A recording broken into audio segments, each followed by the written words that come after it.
Sí, Martina, esa es la idea, que vayamos guía por guía. A ver. Melanie, quería consultarte si podemos charlar ejercicios 5, 6 y 7 de metabolismo. Sí. 5. Describir las estructuras celulares involucradas en el metabolismo energético de A, una célula eucariota animal, una célula eucariota vegetal y una célula procariota. Bien.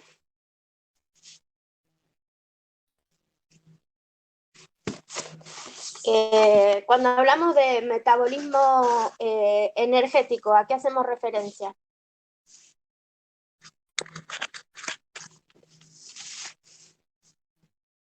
¿Cuáles son las vías metabólicas que se involucran ahí?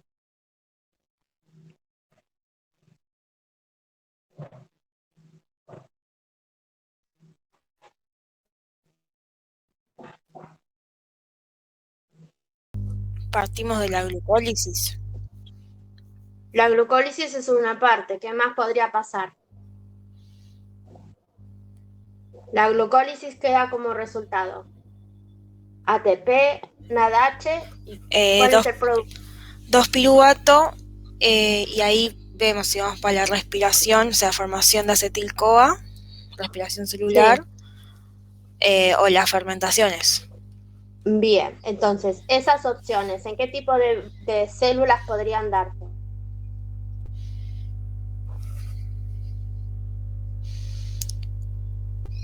Yo en ese ejercicio como que lo vi nada más en la respiración celular. Vi, por ejemplo, la glucólisis ocurre en el citoplasma y puede ocurrir en la eucariota y en la procariota. Pero no lo pude Sí, ver como en las está bien. fermentaciones. A eso. Bueno, para las fermentaciones tienen que estar presentes las enzimas que hacen las transformaciones del piruvato, dependiendo de sea una fermentación láctica o una fermentación láctica o una fermentación alcohólica. Esas se van a dar en el citoplasma, no sé si lo hablamos en clase, ¿sí? Y dependen de la presencia de las enzimas. Y eso se puede dar en células eucariotas, como son las levaduras, o en células procariotas, como son las bacterias, por ejemplo, ácidos lácticos. Y si hablas en células eucariotas de respiración, tenés que mencionar, porque acá te pregunta las estructuras celulares involucradas, más allá de los pasos. Acá está bien lo que dijiste de que la glucólisis se produce en el citoplasma de todas las células, pero si hablamos de respiración tenés que describir en las eucariotas, tanto vegetales como animales, la estructura de la mitocondria. Y en el caso de la respiración no aeróbica, que puede darse en las células procariotas, que se modifica la estructura de la membrana plasmática en una zona para representar, para cumplir la función de la cresta de la mitocondria. ¿Sí? Otro punto, cuando hablamos de metabolismo energético, ¿es solo catabólico?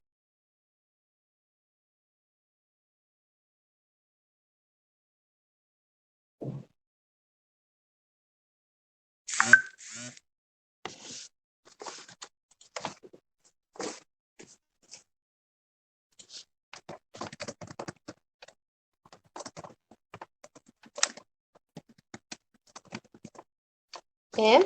Solamente ¿Y anabólicos cuáles serían? ¿En qué tipos de células sería importante?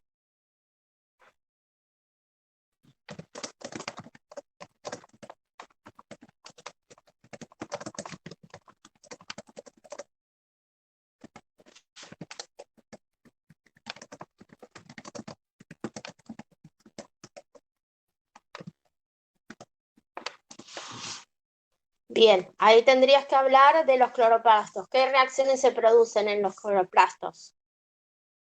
¿Qué reacciones metabólicas? Lo pusiste arriba, lo puso Trinidad arriba, la fotosíntesis, ¿sí? Cuando hablamos de metabolismo energético, así con una pregunta un poco amplia, ¿sí? Lo que tendrían que ahí hacer una descripción es, cuando hablamos de metabolismo de funciones energéticas catabólicas, los procesos principales son la glucólisis, lo que dijimos recién, puede generarse luego de la glucólisis la fermentación, o la respiración celular, que en el caso de ser aeróbica se produce en las mitocondrias, de no ser aeróbica en la membrana modificada, bla, bla. Si el metabolismo energético es anabólico, estamos haciendo referencia a la fotosíntesis, entonces las estructuras celulares asociadas se encuentran en las células eucariotas vegetales y en las algas y en las bacterias fotosintéticas, que son todas aquellas células que tengan en su estructura cloroplastos.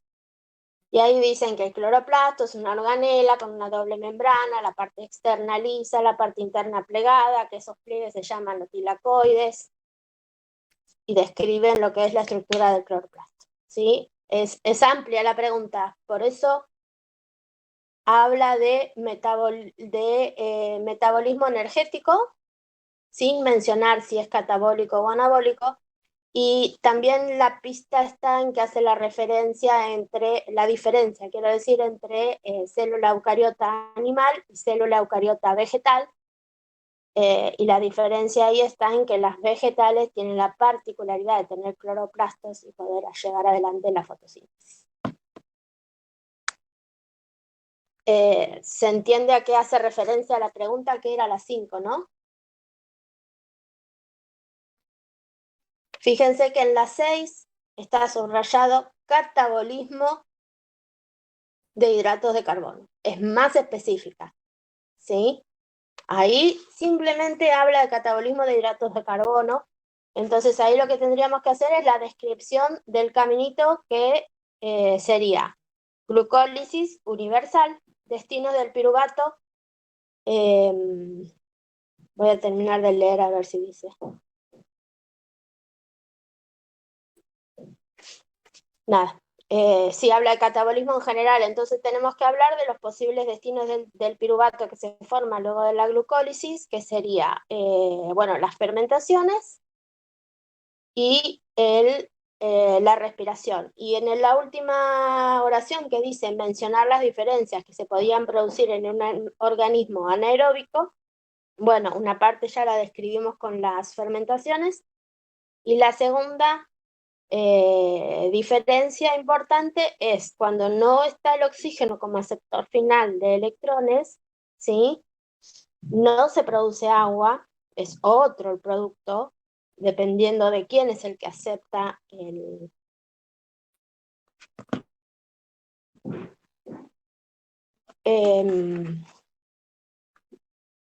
es el que acepta los electrones, y eso se produce en una parte de la membrana plasmática que se modifica a tal fin. ¿Y cuál otro era? 5, 6 y 7.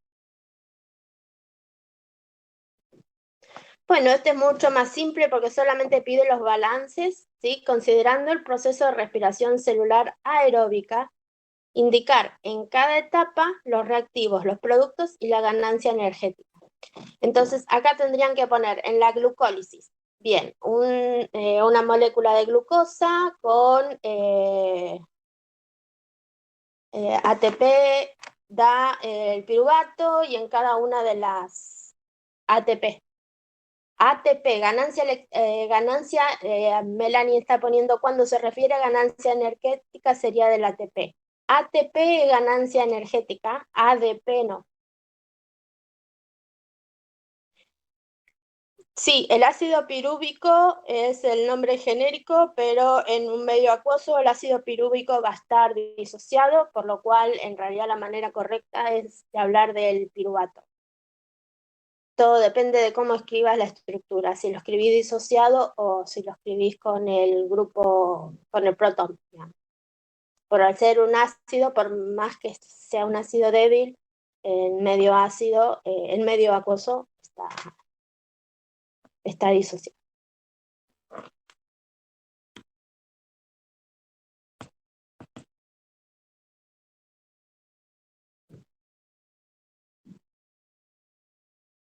Claro, bueno, ahí lo tenés que escribir disociado en la 8, supongo que estabas viendo eso. Escribir la estructura química del ácido pirúvico y del piruvato es con y un subprotón ácido. El 4 pide nombrar vías metabólicas.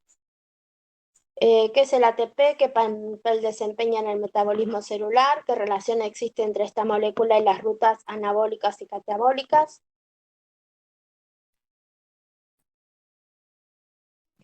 Bien, ¿cuál sería tu pregunta? Pide mencionar vías metabólicas, sí.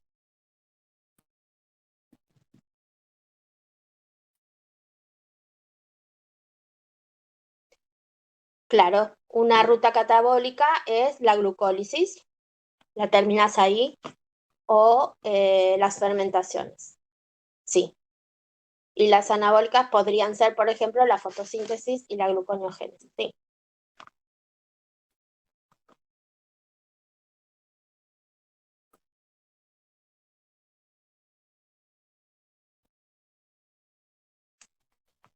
A ver si me queda alguna pregunta más arriba.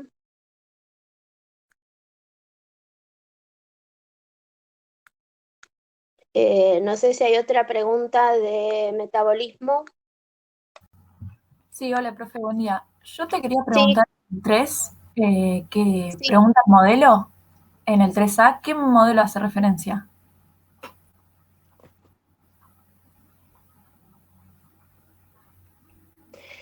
Mosaico fluido, el modelo de mosaico fluido. Ese es el nombre que le han dado a lo que hoy en día es la representación más aceptada de la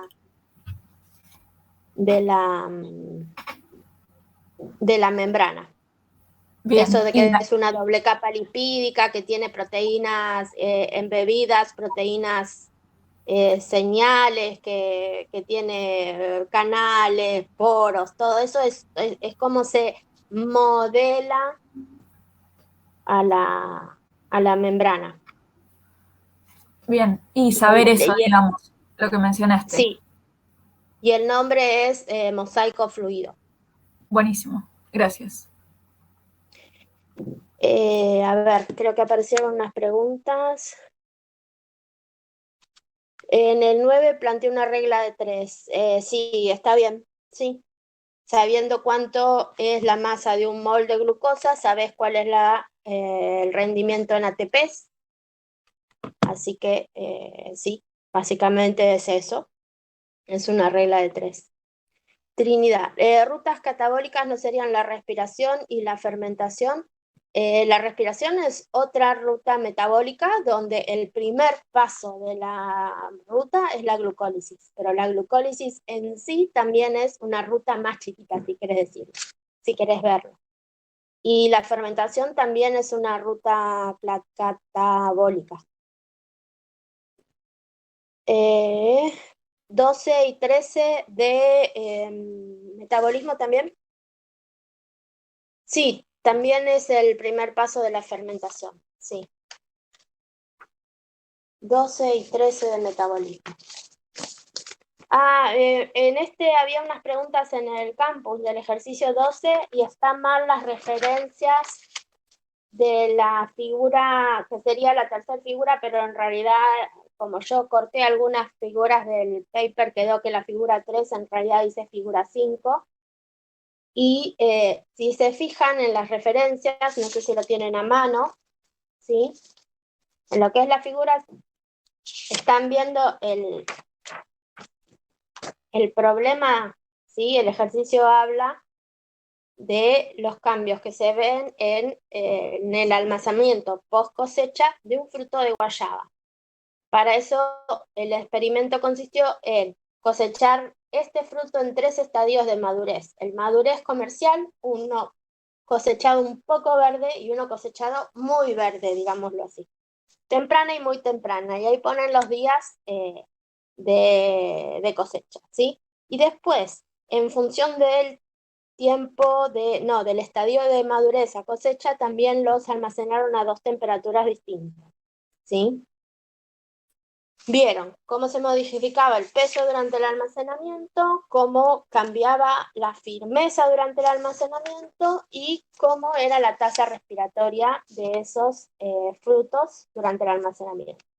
En esa última, que sería la tercera imagen, vemos que hay un problema con las referencias, ¿sí?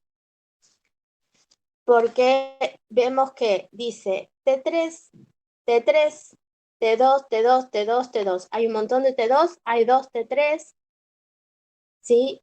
Evidentemente están mal las referencias, ¿sí? Pero podríamos hacer un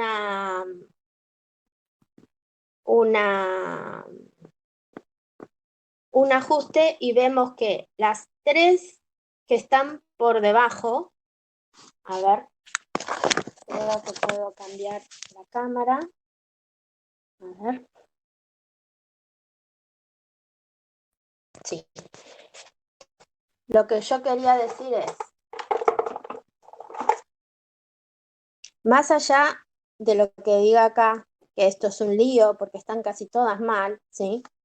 Acá vemos que hay 3 curvas que están con una tasa respiratoria, ¿sí? Estos milimoles de dióxido de carbono por kilogramo por hora, lo que me están diciendo es cuán rápido están respirando estos frutos, ¿sí?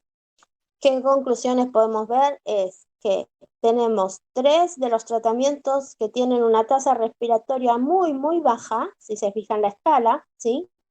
Pero en un momento durante el almacenamiento, si bien sigue siendo más bajo, tenemos un incremento de la tasa respiratoria para luego disminuir nuevamente y mantenerse nuevamente baja, ¿sí? ¿Qué está pasando en este punto de acá?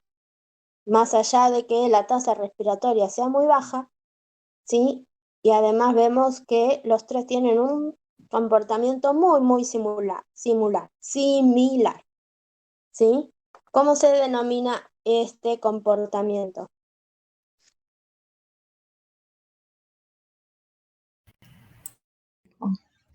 Bien, Candela, es el pico climatérico, ¿sí? Por más que la temperatura, por más que la respiración está muy baja, ¿sí? Igual tenemos un pico climatérico. Tenemos un pico climatérico para todos los estadios de madurez, ¿sí? Más allá de que no tengamos muy en claro cuál de estos es el tratamiento 1, el tratamiento 2 y el tratamiento 3, que son los 3 estadios de madurez, vemos que se comportan de manera muy parecida y más o menos a las 100 horas los 3 están teniendo el pico climatérico.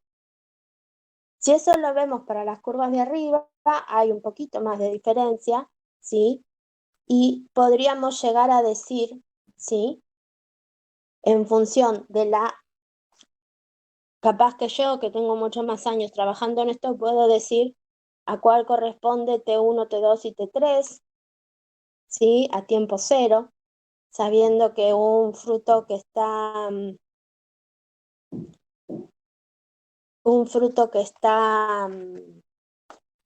cosechado más maduro posiblemente respire más rápido, ¿sí? O siguiendo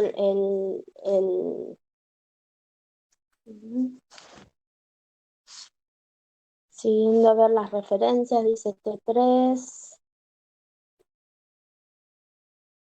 No, porque los que están más arriba son los que están a temperatura ambiente. Eso no sé si lo dije, pero se sobreentiende, ¿sí? Porque mayor temperatura, mayor respiración.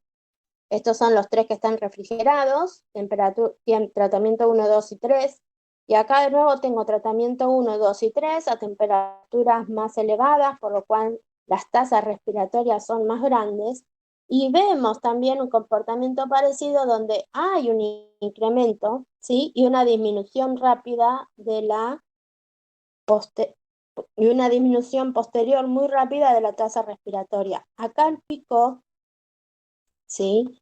Si bien la altura de los picos es diferente en función del estadio de madurez, el pico se va a producir, pero se produce, yo diría, en unas 60 horas, un poco más de 50, ¿sí? De nuevo coincide el pico, si nosotros miramos, pero está más afectado la altura del pico por el estadio de madurez. Lo importante de este gráfico, ¿sí? ¿Este fruto es climatérico o no climatérico?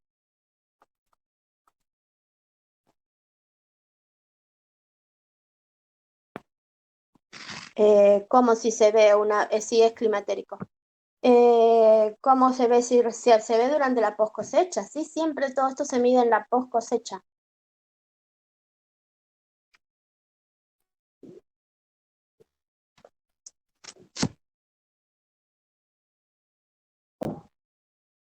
Si el fruto estuviera en la planta, tendría un cambio metabólico, pero bueno, nosotros no lo medimos al aire abierto, digamos, lo medís en las condiciones controladas de una determinada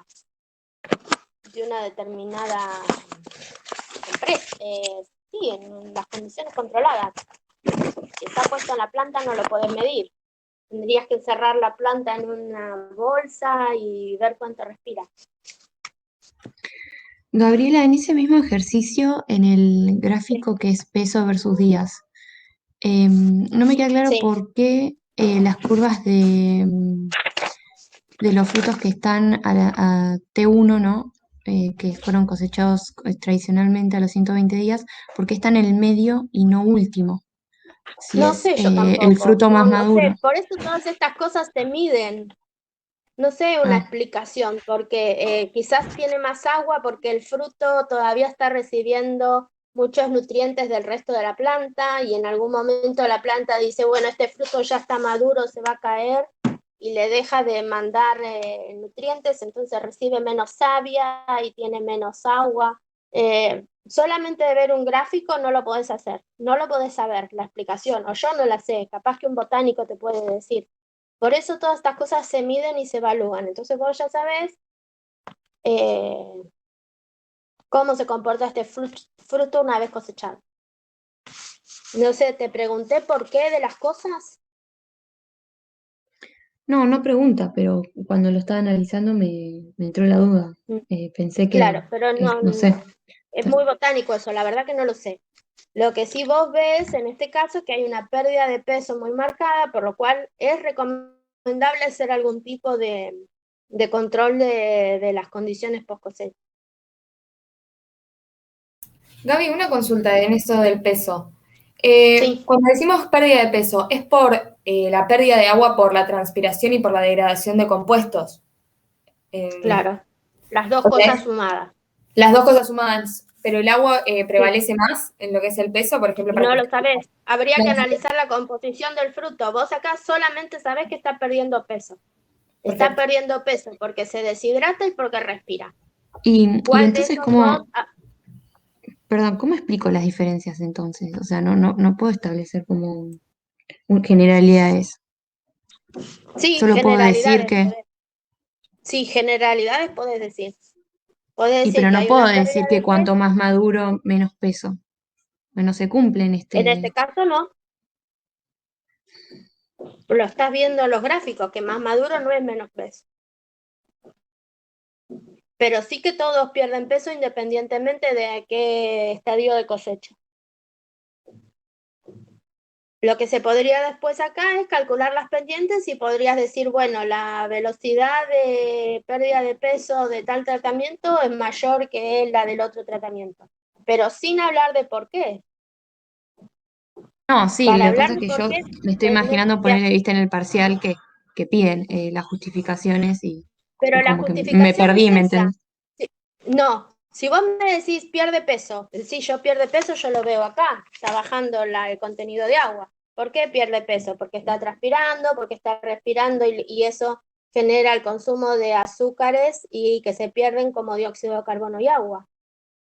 Ahí está la justificación. está bien, listo. Entonces justificó por ese Ese lado y es no. claro.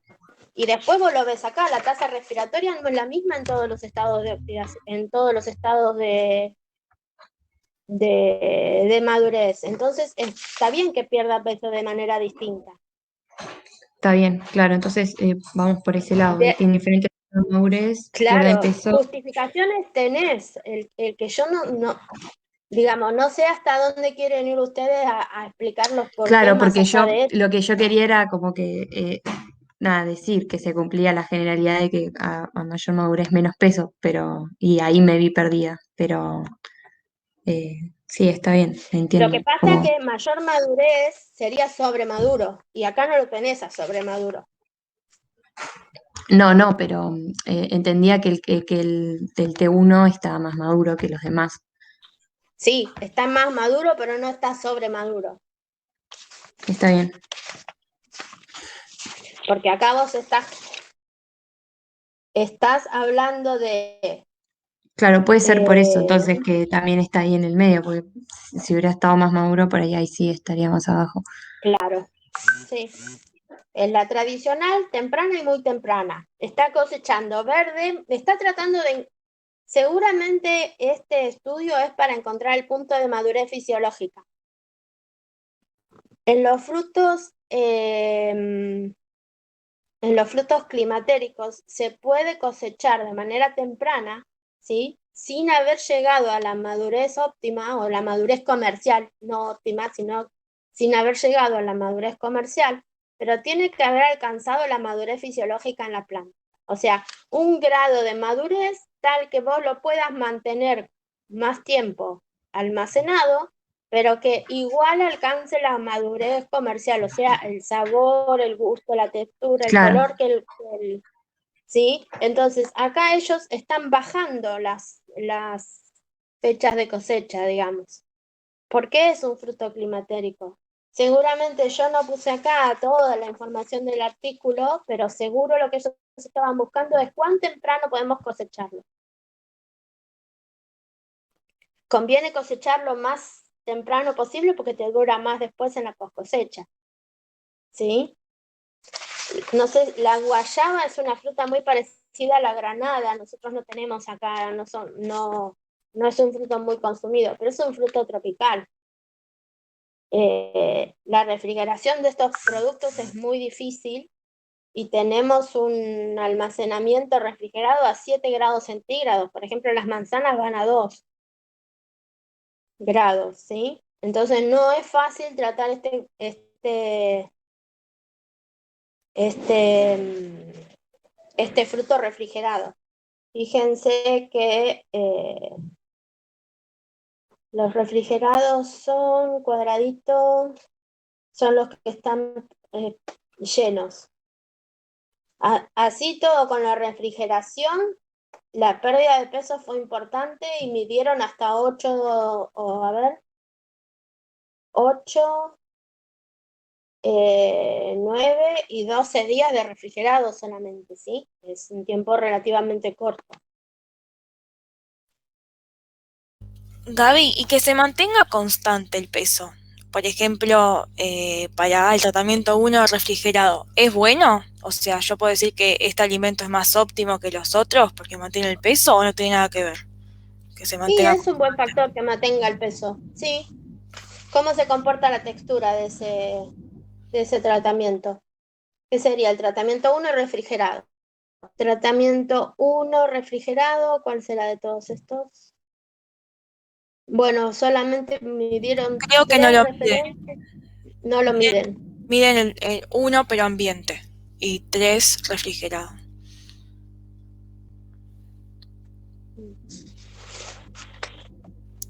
Una cosa que puede pasar es que se mantenga el peso, pero tampoco madure. Entonces que se mantenga o duro o con un sabor muy ácido porque no genera los suficientes azúcares disueltos.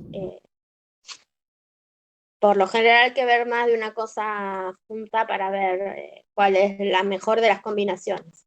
Y el tratamiento 1 refrigerado debería ser uno de estos tres. 120 horas. El pico climatérico. El pico climatérico está a los 5 días refrigerado.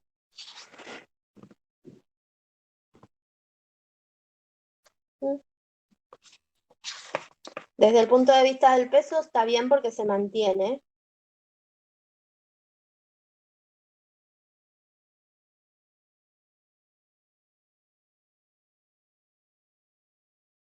Por más que empieza más bajo.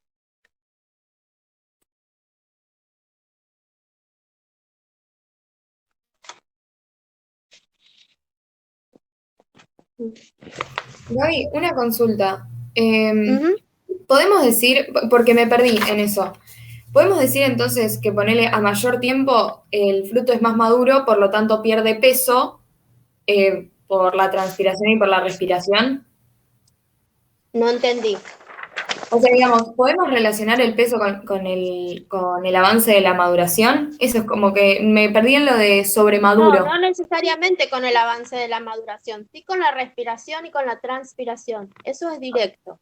Con la maduración se relacionan los cambios de textura, el contenido de sólidos solubles, la acidez titulable, algún Genial. cambio de color, si se midiera algún tipo de aceptación de parte del consumidor, pero el peso en sí con la relación de la maduración no.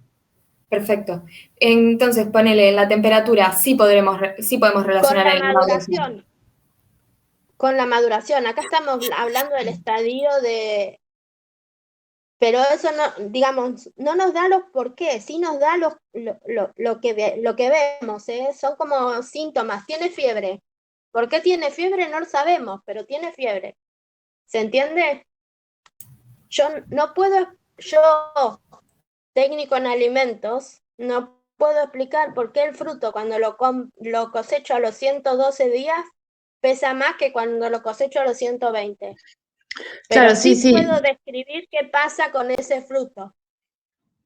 Habría que preguntarle a un botánico que encuentre la causa de eso, ¿sí? Como le preguntaríamos al médico que busque por qué estoy midiendo que tiene fiebre. No, pero más allá del ¿Se ejercicio, entiende la digo. explicación de los por qué y de la descripción de las cosas? Si Claro, lo que ustedes pasa es que, solamente me dicen, baja el contenido, si ustedes dicen, viendo este gráfico, baja el peso, bueno, eso ya lo veo en el gráfico, ¿sí? Baja el peso, bien. Al momento de la cosecha tenía mayor peso el que fue cosechado a los 112 días respecto del que fue cosechado a los 110 y a los 120. En todos ellos se vio que con el paso del tiempo durante el almacenamiento pierden peso. ¿Por qué pierden peso? Porque están respirando y a la respiración consumen las reservas de hidratos de carbono que tiene el fruto, transformándola en dióxido de carbono y agua. Los dos son volátiles, se pierden, disminuye el peso. También acá no me lo indican, pero se puede llegar a perder peso por la humedad debido a que el contenido de agua libre en el fruto es siempre cercano al 0,95, 0,98 y es muy difícil que en una humedad relativa tengamos un 100% de humedad relativa. Entonces ahí vamos a tener una pérdida física de agua por una diferencia de potencial hídrico. ¿Qué es lo que pasó metabólicamente adentro del fruto para que si yo lo cosecho a 110 días, yo no lo puedo decir y tampoco es mi función? Lo que yo ya sé ahora y le puedo recomendar a los productores que si quieren que el peso durante el almacenamiento se mantenga, conviene cosecharlo a los 120 días y mantenerlo a temperatura ambiente. Creo que y refrigerarlo. ¿Sí? De esa manera, lo que yo observo en este ensayo es que el peso se mantiene. Si me alejo de esas condiciones, yo voy a ver que tengo una pérdida de agua, una pérdida de peso, que podemos asumirla, que contiene la pérdida de agua y la pérdida de reservas de hidrato de carbono, de tal y tal velocidad en cada una de las condiciones. ¿Se entiende un poco más hasta dónde vamos con las explicaciones? perfecto, sí. Sí, eso era Una cosa la es pregunta. describir que algo baja o sube en un gráfico que yo lo veo en el gráfico. Y otra cosa es decir, bueno, baja el peso porque se está perdiendo masa por la respiración, se está perdiendo agua por la transpiración. Gaby, una consulta, que es más allá del ejercicio, no es, es para, visto cuando tenemos que definir. Cuando, viste que vemos en los gráficos que a temperatura ambiente disminuye el peso. No, perdón, no dije nada. A menor temperatura, podemos decir que, a mayor temperatura, podemos decir que se favorece la maduración. Eso instintivamente, porque todas las reacciones asociadas a la maduración son reacciones enzimáticas. Y sabemos que la velocidad de una reacción enzimática aumenta cuando aumenta la temperatura, dentro de un determinado rango, ¿no? Siempre y cuando no haya procesos de desnaturalización de las enzimas. Perfecto. Entonces sí, podemos decir como que significa que a mayor temperatura se favorecen los procesos metabólicos. Sí, Genial, genial. leves incrementos, ¿no? Sí, sí, sí. Perfecto. Y otra consultita, viste en el gráfico 5 en un momento Estamos dijiste... hablando de 15 grados o 25 grados, seguramente van a estar favorecidas a 25 grados. Si estamos hablando 25 a 35, yo creo que hasta 35 estamos hablando de que están favorecidas esas reacciones metabólicas. Si, por ejemplo, me decís 40 grados, y yo te diría que seguramente eso es un estrés térmico, porque estamos hablando de procesos metabólicos que están muy regulados las temperaturas, temperatura ambiente, nuestros 37 grados. Ya si vamos para 40 grados o para arriba, para la mayoría de las enzimas metabólicas, eso es estrés térmico. Por el tema de la desnaturalización. Ahí ya comenzaría, ¿no? Sí, no, yo no sé si a esa temperatura hablaría de desnaturalización, pero sí que ya estoy bajando del pico. Claro. Perfecto. ¿Por qué la fiebre de 40 o 42 grados es tan grave en un humano? Porque estamos muy lejos de los 37 grados nuestros, y ahí ya hay problemas de desnaturalización de enzimas a nivel de nuestro metabolismo. Se te cocina el cerebro a 42 grados. 40, 41 grados, finito. Sí. ¿Pasa lo mismo con el congelamiento? Con el No congelamiento hablo de ahí el problema es desnaturalización, más... pero sino de No, ahí estructura. sí, es más daño físico, y bueno, se retardan las reacciones enzimáticas porque las enzimas están también fuera del óptimo de temperatura. Pero ahí lo que tenés es un gran daño físico de los tejidos que pierde la compartamentalización.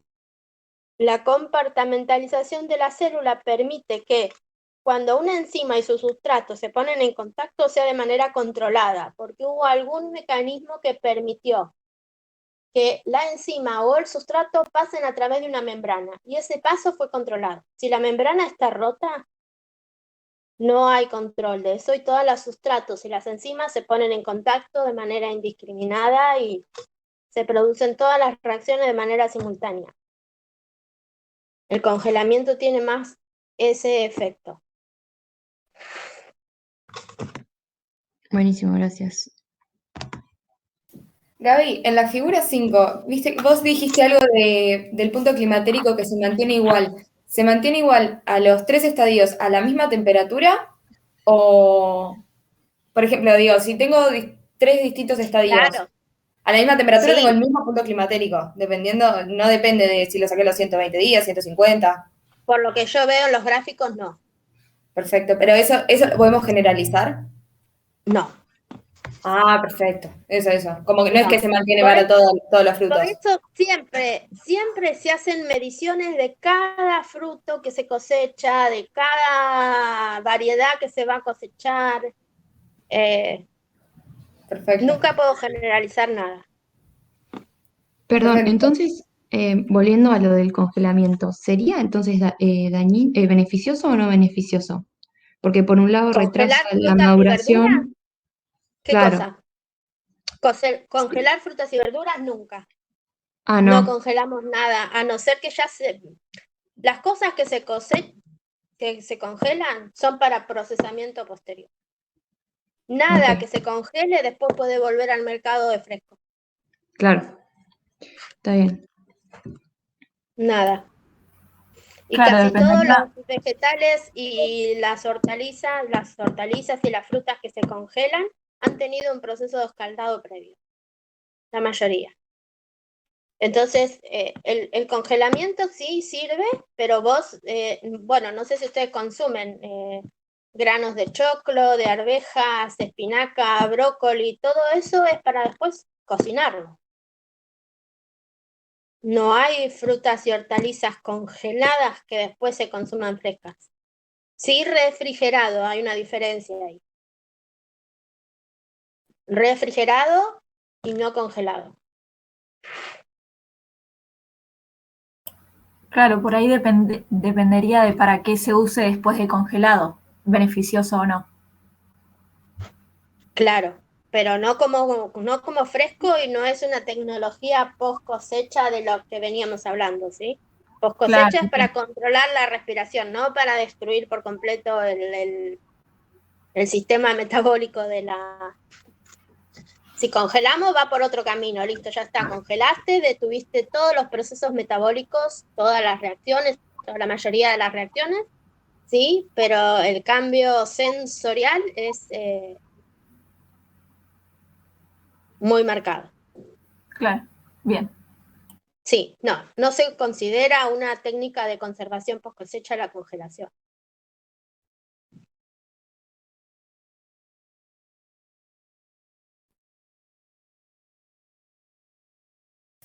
Pero sí sería, por ejemplo, disminuir la temperatura. Sí, pero sí, Pero sí, no de sí. La congelación, no, no, no, refrigeración no. sí. O ¿Cómo? sea, evitando el punto de congelación a lo que nosotros conocemos.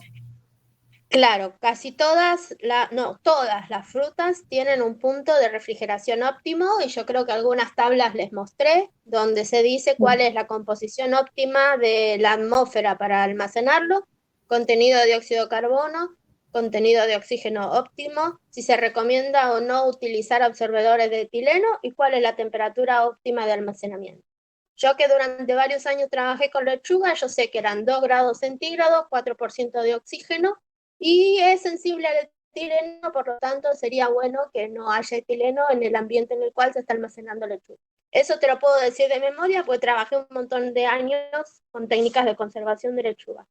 Para otros hay tablas que te recomiendan por rangos, más o menos, entonces vos después decís, bueno, voy a trabajar con tal vegetal de tal variedad, cosechado tal época del año. Bueno, las tablas me dicen que debería refrigerarlo a 5 grados. Listo, voy a hacer una prueba a 5 grados. Por lo general está ahí cerca. Si te dice 5 grados, no lo vas a guardar a 20 ni lo vas a guardar a 2. Perfecto. Y Hay una última tablas consulta. sí. Viste, en la teoría vos en un momento dijiste que podemos como reponer la cantidad de agua en las vacuolas de los frutos y de los vegetales. ¿Eso es por pérdidas de transpiración o por pérdidas de la actividad de agua? ¿Viste cuando dijimos lo de la humedad relativa o de ambas? Es lo mismo en realidad. Cuando el vegetal se encuentra en un ambiente que tiene humedad relativa baja, ¿sí? Por potencial hídrico va a perder el agua libre. ¿Dónde está el agua libre? En las vacuolas, primero. Esa es la primera que se pierde, la más libre de todas. Claro. Si la vacuola se vacía y todavía tiene más agua libre, el vegetal va a seguir perdiendo agua. ¿Sí? Cuanta más agua pierde, más difícil es la posible rehidratación. Por eso yo les decía, qué sé yo, no sé, yo voy a la verdulería al mediodía, compro la rúcula, me olvidé de guardarla en la heladera, la quiero comer a la noche y capaz que está medio marchita, la meto en la pileta, que la voy a lavar y todo, la dejo hidratándose y me la puedo comer. Si yo la dejo 2 días en la mesada, por más que después la ponga abajo del chorro de agua 2 días, no se va a rehidratar.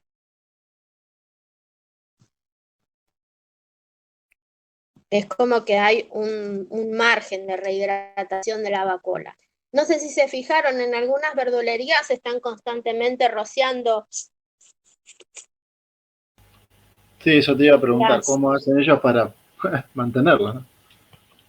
Sí, bueno, hay un gran proceso de limpieza en las verdulerías. Tienen mucho descarte, ellos van limpiando los cajones, van sacándole una vuelta de lechuga, una vuelta de hojas a las lechugas.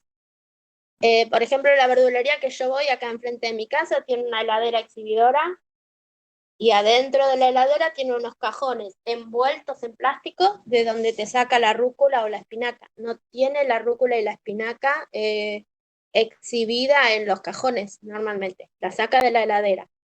El perejil también. Después,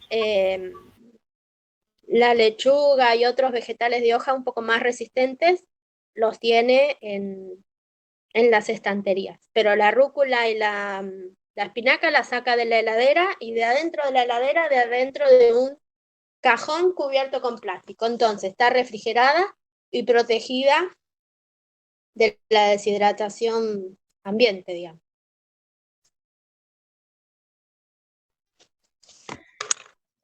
Bien, si ya terminamos con el 12, ¿puedo preguntar del 13? Sí, a ver si hay algo en el chat para.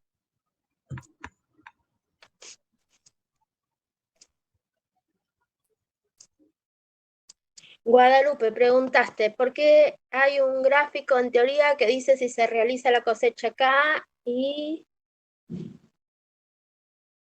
bueno, ahora el 11 ahora lo vemos.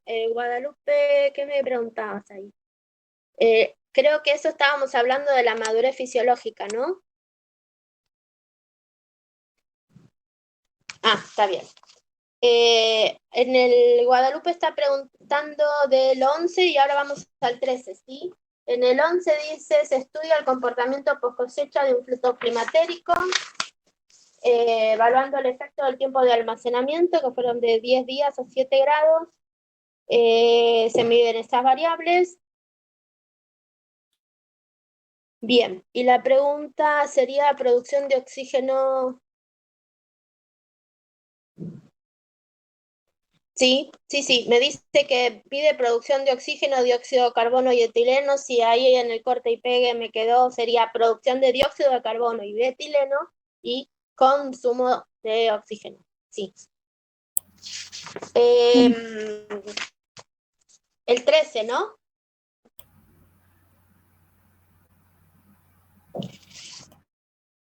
¿Cómo medir la firmeza?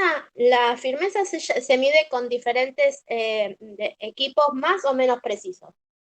Lo más preciso de todos son los texturómetros, que tienen hojas, punzones, sierras, dependiendo de lo que se quiera medir, unidos a manómetros y a un cierto proceso que lo que mide es la presión que hace una determinada hoja de corte sobre el tejido que quiere cortar. Mide presión.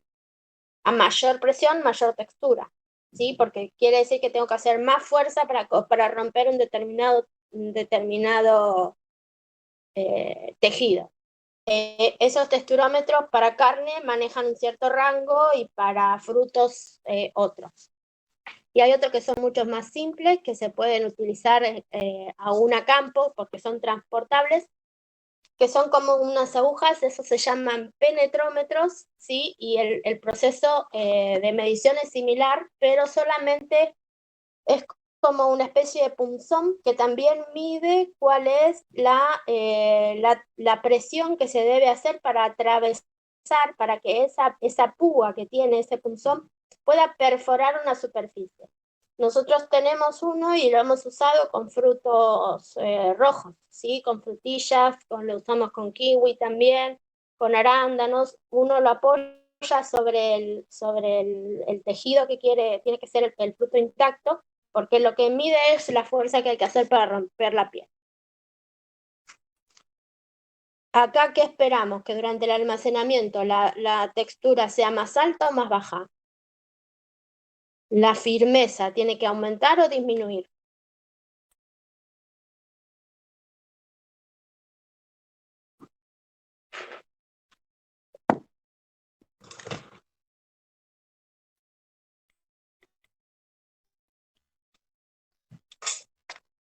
Sí, disminuye durante el almacenamiento.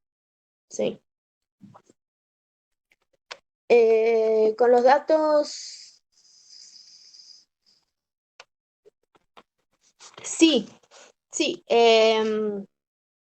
La respiración consume hidratos de carbono. Primero va a consumir hidratos de carbono libres, pero también durante el proceso de maduración hay varias enzimas que lo que hacen es degradar pectinas y otros componentes de las paredes celulares. Sí, esos son procesos naturales que hacen a que sea más agradable al paladar el fruto. Y no necesariamente son indeseados los cambios de maduración. Como todo, llega a un punto en que el ablandamiento es tan grande que ya llega a ser que se deterioró el fruto. Además, el cambio en la textura favorece, por ejemplo, el ingreso de patógenos. Entonces llega a un punto en que está tan blandito el fruto y la piel que puede ingresar, por ejemplo, un hongo o una levadura y contaminar. Así que sí, uno de los aspectos es la respiración y otro es los procesos de maduración asociados a los cambios de la composición de las paredes celulares.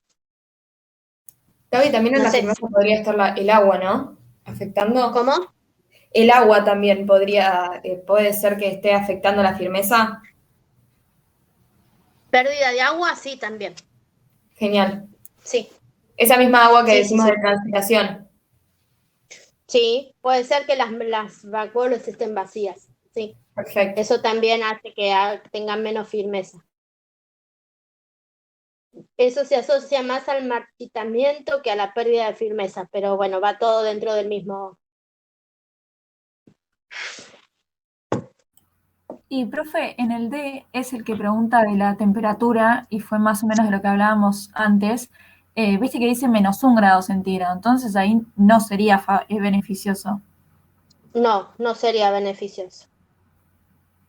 Bien. Igualmente habría que conocer por ahí la temperatura ideal de almacenamiento del fruto y Sí, eso. pero si te dijera 1 grado centígrado y yo sin saber qué fruto es, no puedo responder esa pregunta. Si Ok, te dice 1 grado centígrado. Bueno, capaz que 1 grado centígrado es medio extremo. Si te dice 3 grados centígrados, 4 grados centígrados. Y yo no sé, porque capaz que está bueno para una manzana, pero no para una banana. claro, ya Pero al -1 es muy decirte baja. -1 grado centígrado, que ya es temperatura de congelación del Claro, ya, agua, temperatura. no.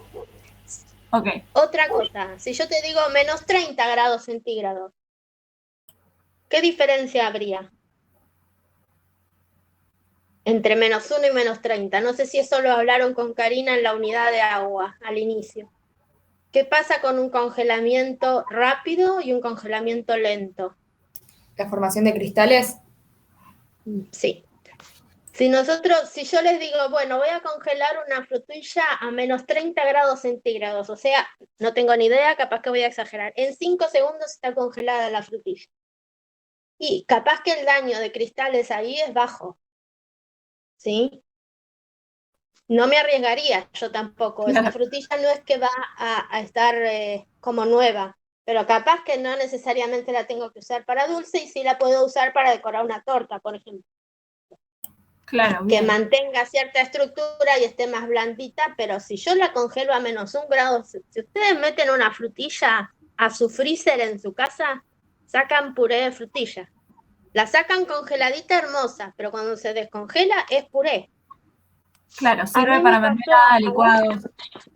sí, a ver, si se me corta me vuelvo a conectar, ¿eh? Esperen un segundo que quiero ver algo.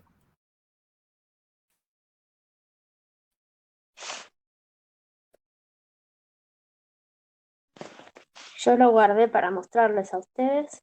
A ver si lo pongo acá.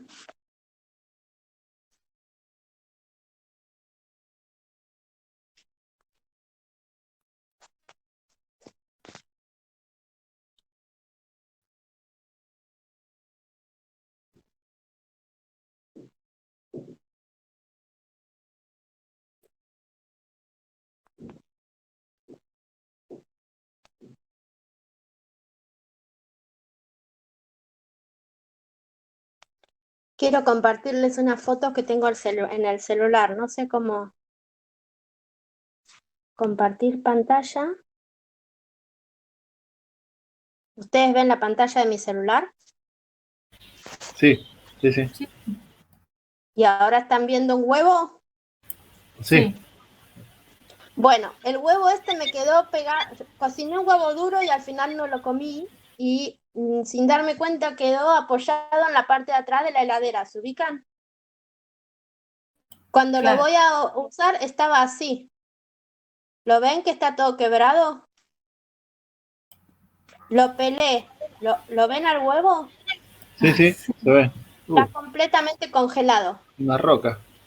Ahí lo saqué y todavía estaba congelado, lo dejé que se vaya descongelando. Ahí ya está descongelado. ¿Ven la textura como granulada de la proteína coagulada?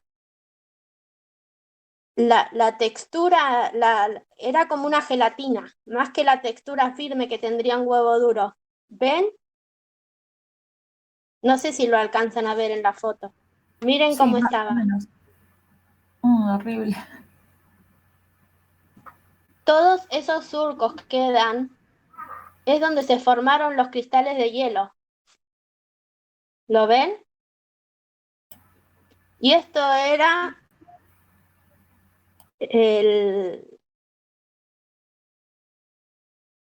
bueno, esa es mi gata, ¿no? ¿Alcanzan a ver cómo queda? Bueno, lo mismo ocurriría en el tejido de un vegetal, por ejemplo, un tomate, una frutilla, muchos vegetales. Pero, a ver cómo vuelvo a la llamada. Acá. Y dejar de compartir pantalla. Lo mismo pasaría con un vegetal, sumado a que cuando lo descongelo se produce toda esta liberación de enzimas que yo les decía. Va a haber enzimas proteolíticas, lipolíticas, glucolíticas, todo tipo de enzimas, y van a juntarse con todos los sustratos y se van a producir todas las reacciones de degradación juntas. Entonces rápidamente voy a tener un gran deterioro del vegetal. Por eso la congelación no es recomendada. Eso no pasa, por ejemplo, en la carne. La formación de los cristales se produce, pero no llega a romper las fibras de carne, como sí rompe todos los tejidos a nivel, una pérdida de líquidos y una cierta ablandamiento de la carne congelada hay, pero no es tan notorio como en los tejidos vegetales.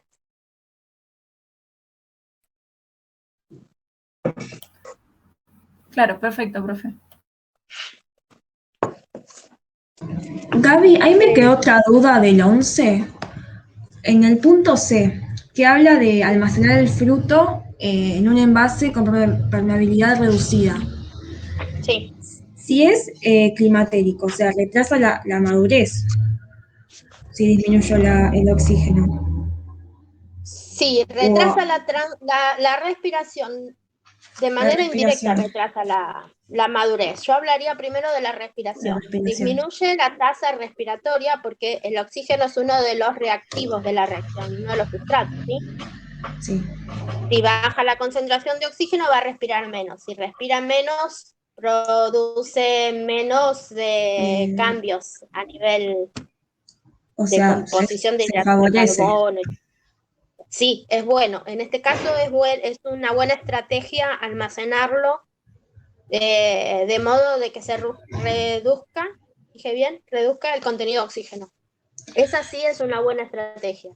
Y si no es Sobre todo en un fruto climatérico, que si vos retrasás la respiración, retrasás la ocurrencia del pico. No quiere decir que no pase en algún momento, pero lo retrasás. Y si no es climatérico, pasa lo mismo.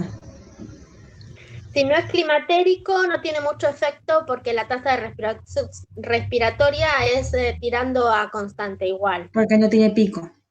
Bien. No tiene pico, no. Y siempre tiende a ser cada vez más baja.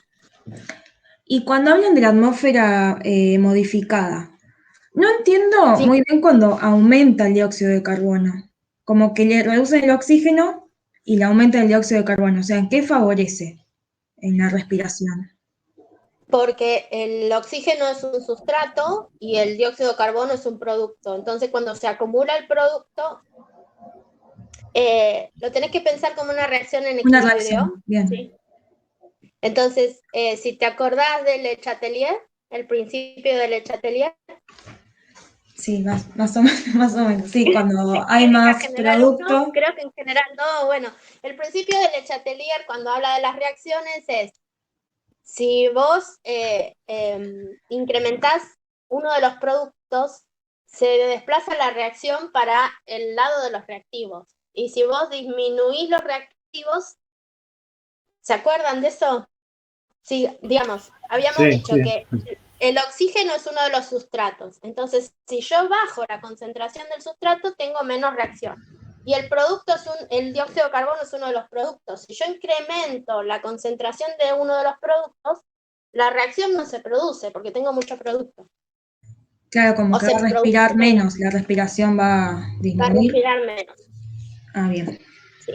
bien, perfecto. Hay mucho control por retroinhibición, digamos. Cuando se empieza a acumular el producto de una de las reacciones, esa enzima trabaja menos. No va a trabajar porque el producto que ella tiene que generar ya está. Me estoy haciendo señas como loco, ustedes no sé si ustedes me ven. ¿Puse la cámara o...?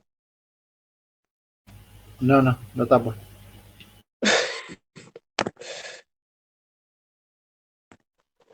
Ahí está. Porque hago señas y me quedo como el loco.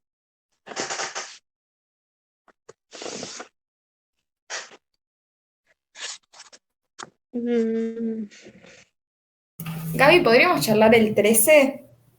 sí, el 13. Tenemos mango, que es una fruta tropical. Bueno, rico en un montón de nutrientes. Se almacenó por 25 días en diferentes envases. PVC, al vacío, composición del ambiente y PET. Para ello se acondicionaron 4 envases diferentes y se almacenó a 5 grados y 90% de humedad relativa. Bien. Se hizo vacío, se hizo, composición ambiente, PVC y PET.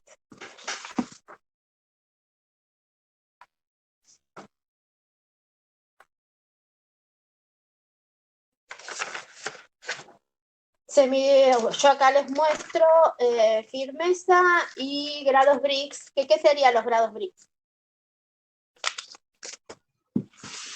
Los absolutos disueltos. Sólidos disueltos, que ahí mide composición, contenido de azúcares simples Azúcar, sí. y ácidos orgánicos disueltos, ¿sí? Bien. ¿Algún punto en específico o en general quieren verlo? Para empezar, ¿buscaron qué tipo de material es el PVC y qué tipo de material es el PET? ¿Son barrera al oxígeno? ¿Son barrera al agua? Ahí dice que el PVC no funciona como una barrera al ambiente, por ejemplo. Yo supongo que el PET sí, me refiero al oxígeno y a la humedad. Eh, bueno, eso habría que buscarlo. También está en tablas.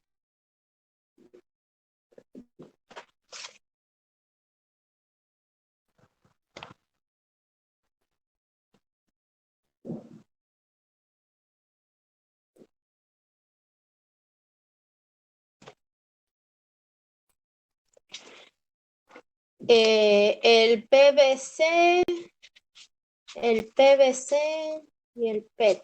Habría que ver cuál de los dos es más barrera. No lo tengo presente. Hay que buscarlo, a ver. Eso se puede buscar. Permeabilidad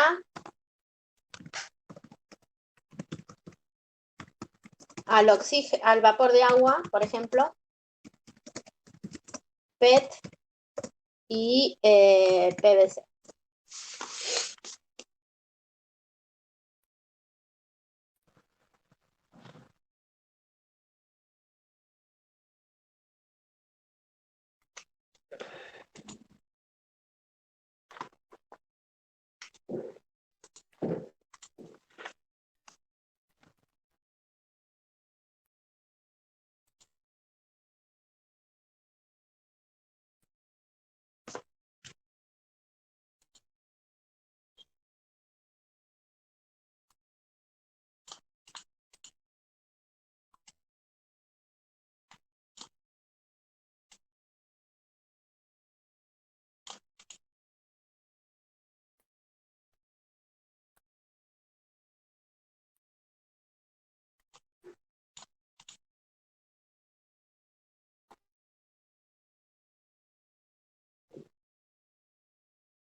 Bueno, puse en Google en el buscador permeabilidad, vapor de agua, PET y PVC. Me apareció un artículo de una empresa que vende diferentes tipos de plásticos y acá encontré, no sé si lo pueden ver, ¿sí? Que el PET es menos permeable al oxígeno que el PVC, ¿sí? Y está dentro de los que más barreras son. Ven que va variando así aumenta la permeabilidad, ¿sí? El low density polietileno, el polietileno de baja densidad es uno de los menos barreras, ¿sí? Y fíjense que el PET y el PVC están para el otro extremo, así que son barreras altas al oxígeno. Y cuando vemos la permeabilidad al agua, vemos que el PET es menos permeable que el PVC y están más cerca de ser poco barrera que de ser muy barrera. El polipropileno es el más barrera. Entonces tenemos una permeabilidad alta al dióxido de carbono, una permeabilidad intermedia al vapor de agua. O sea, sí van a evitar el ingreso de oxígeno bastante, pero medianamente lo van a proteger de la deshidratación. Teniendo esta información, ahora podemos interpretar lo que nos está pidiendo, pero este paso lo tenían que hacer. No sé si alguno de ustedes lo hizo.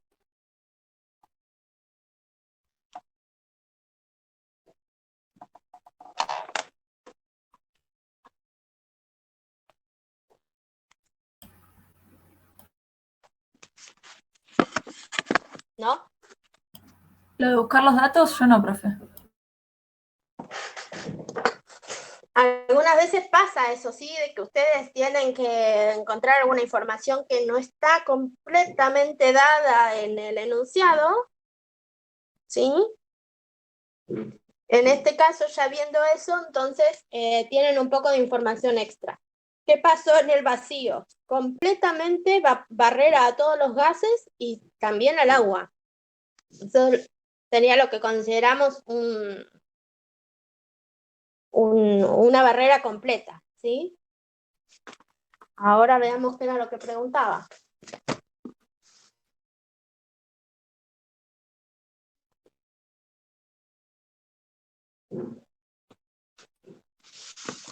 Entonces, dijimos, PVC es barrera alta al oxígeno y mediana al agua. Y el PET también, barrera alta al oxígeno, es barrera más alta. De los dos es más alta la barrera del PET al oxígeno y mediana al agua. Y a su vez el PVC es menos barrera. El PET es más barrera al agua. Bien, entonces, me pregunta, ¿qué estructuras celulares están involucradas en los cambios de firmeza observados durante el almacenamiento y a qué se deben dichos cambios? Bueno, ¿Ahí a qué se ¿qué refiere con estructuras celulares? Eso iba a preguntar. ¿Qué estructuras celulares son las responsables principalmente de los cambios de textura? ¿Para el celular? La pared celular, tal cual. Los principales cambios de textura en los frutos se deben a la degradación de algunos de los componentes de las paredes celulares, por acción enzimática, por cambios de contenido de agua, por el consumo de hidratos de carbono asociados a la respiración, pero en definitiva se desarrollan cambios a nivel de paredes celulares.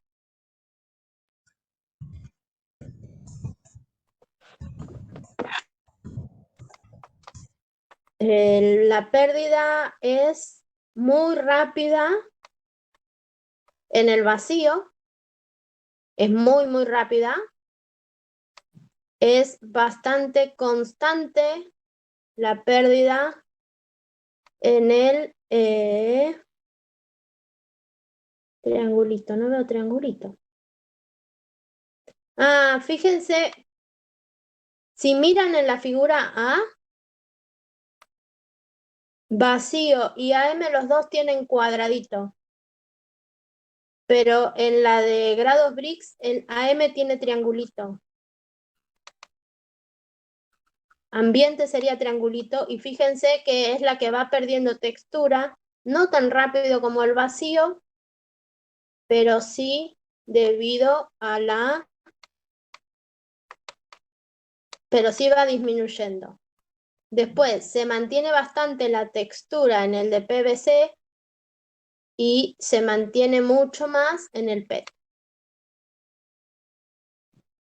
Y fíjense que el PET es el que mayor barrera al oxígeno tiene, ¿sí? Y a la vez también es más barrera al agua.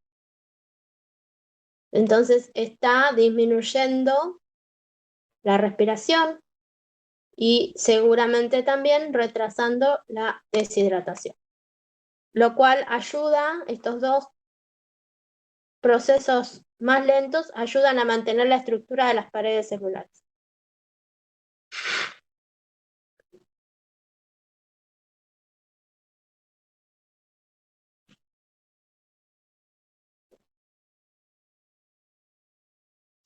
¿Qué pasó en los de vacío que cayó tan rápido la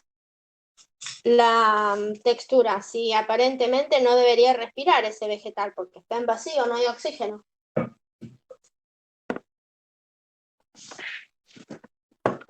Se produce la fermentación, las reacciones anaerobias.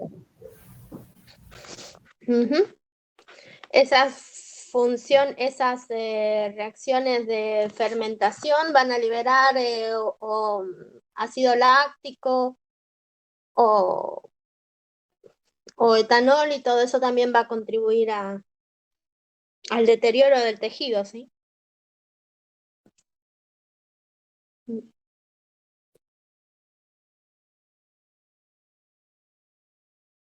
Bueno, un análisis parecido pueden hacer con el segundo gráfico, que son los grados Brix. ¿Sí?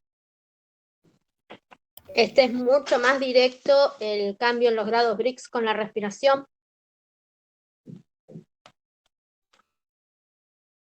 Profe, yo no entiendo muy bien las formas de las curvas en los grados Brix.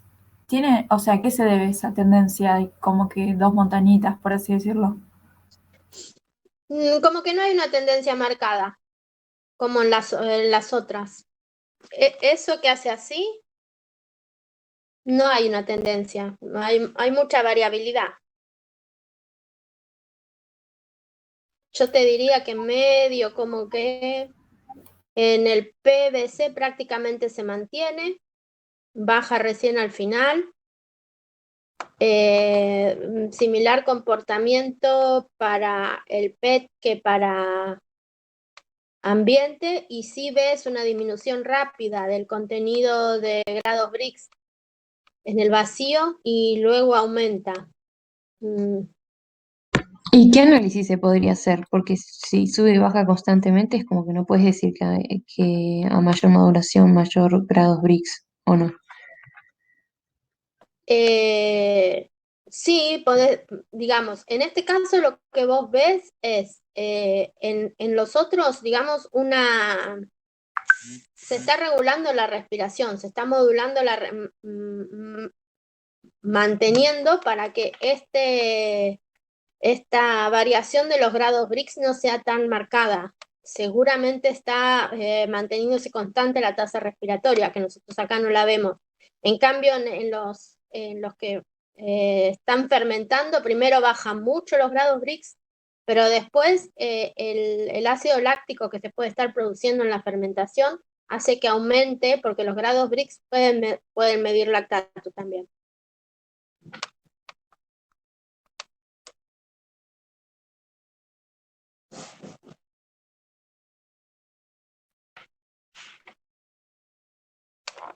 Esto es una manera indirecta, podríamos decir qué está pasando con la respiración.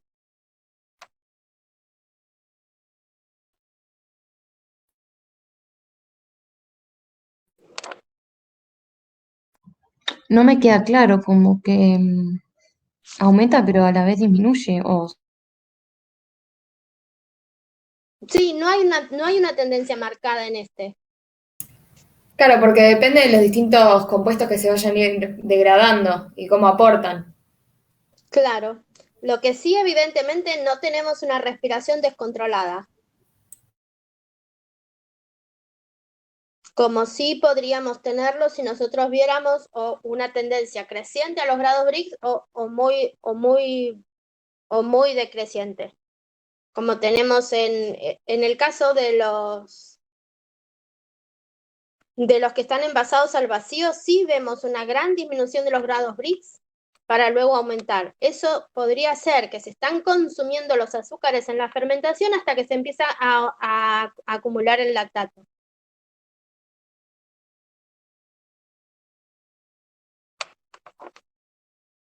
En cambio, en los otros es como más constante. No hay una...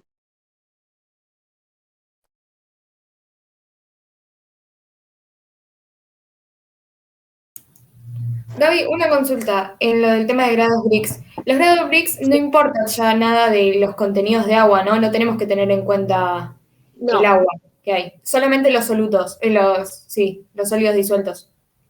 Que sí, bueno, en este caso pueden ser azúcar en gran parte y los ácidos orgánicos. orgánicos. Bien, bien, bien, Sí, bien. No podemos decir que los azúcares predominan más que los ácidos orgánicos, no. No, depende, no, depende de la fruta, claro. no. Sí, Solamente con esto no. Muchas veces los grados Brix se acompañan con la medición de la acidez titulable. Se presentan las dos cosas juntas. En este caso solamente recorté los grados Brix. Seguramente los autores también midieron acidez titulable y ahí podríamos decir, a ver si en un punto donde aumentan los sólidos solubles también aumenta la acidez titulable, podríamos decir que en ese punto muchos de los sólidos solubles son ácidos orgánicos. bien.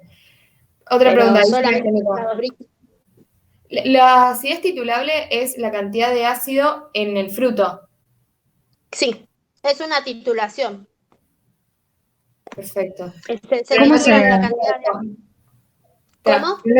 No tiene nada que ver con el tema de la maduración, ¿no? No es que... Sí, es un Eso índice de madurez. porque lo busqué en internet y como que me generó duda, ¿viste? Como diciendo, bueno, capaz que no. Entonces podemos decir que a menor acidez titulable, mayor madurez del fruto. En general sí, Bien, genial, gracias. excepto para los cítricos. Claro, Para los claro, cítricos hay que ver la relación entre los dos, eso también está tabulado.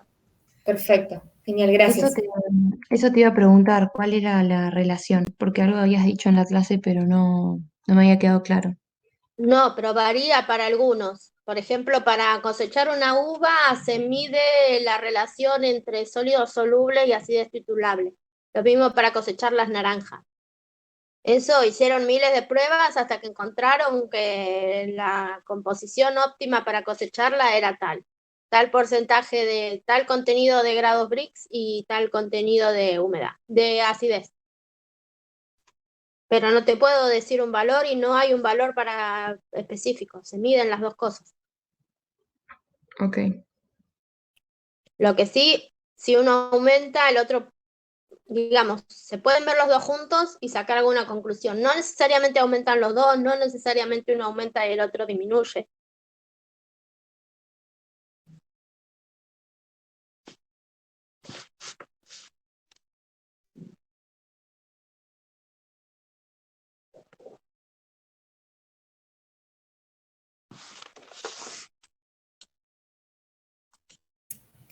Gaby, una consultita con eso. Cuando nosotros decimos, viste, en los procesos madurativos que disminuye la acidez, porque se degrada, ahí no pasa a ser un soluto en los grados Brix, ¿o ¿Cómo? sí? Perdóname, se me cortó, ¿me repetís?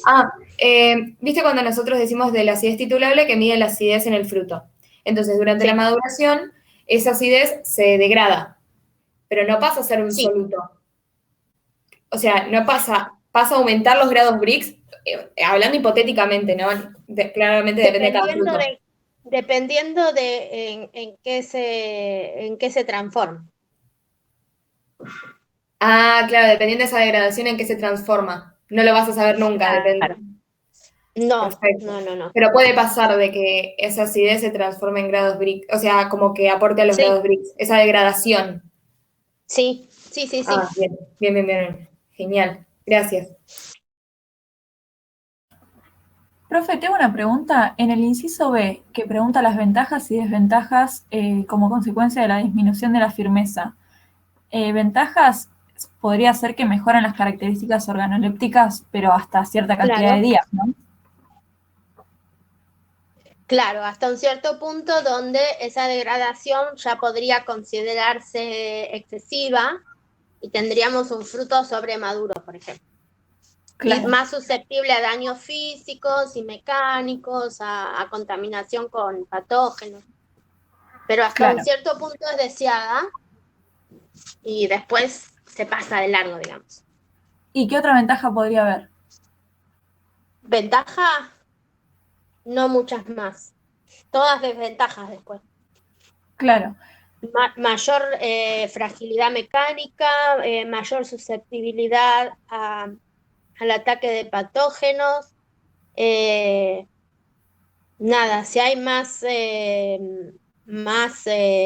daño a nivel de estructuras de las paredes celulares, se puede producir esto que les digo siempre, la pérdida de la compartimentalización y que varias de las reacciones de deterioro se aceleren. Buenísimo, gracias. En el E debería medirse la acidez titulable, sí. ¿Qué otra variable debería medirse? Acidez titulable.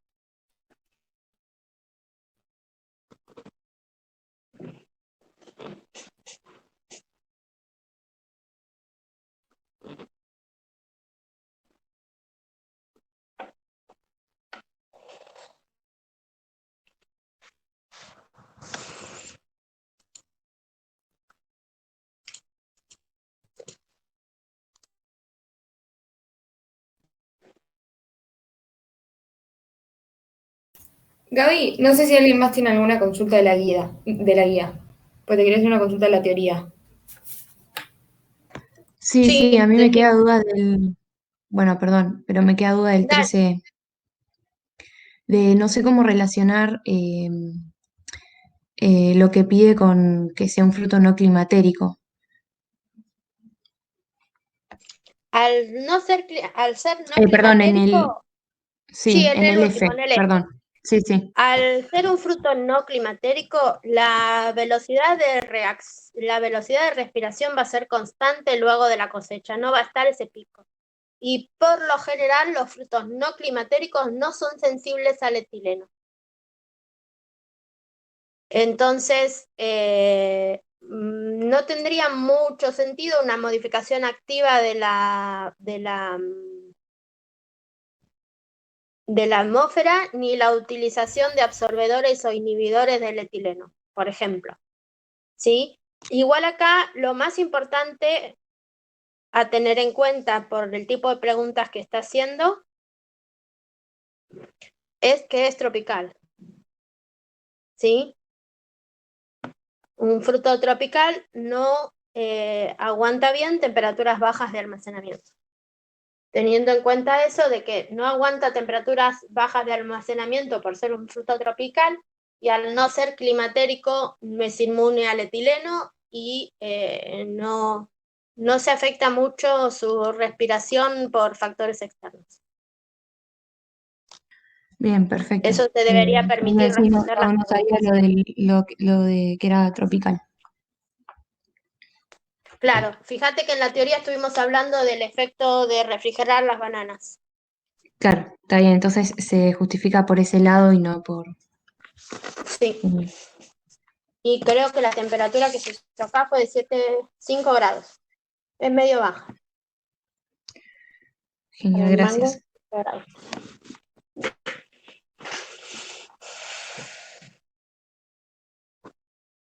igual acá está, digamos, ahora que la leo la pregunta estaría mal, porque inferior a 0 no importa que sea tropical o no tropical, inferior a 0 es mala para cualquier Claro, fruto. lo que hablamos antes, bien. Y en los Sí. otros dos, entonces no se ve afectado como el fruto. Claro, no No, esperaría para que quede cambios claro. marcados en la tasa respiratoria porque no hay pico. Genial. Al ser no Buenísimo. climatérico no va a estar el pico. ¿Y cuál es el efecto de la presencia de etileno? En este caso no tendría efecto Nada. porque si ustedes se acuerdan en la teoría también yo les presenté una imagen en la cual se ve que la tasa respiratoria acompaña el cambio en la producción de etileno. En este caso el etileno no tendría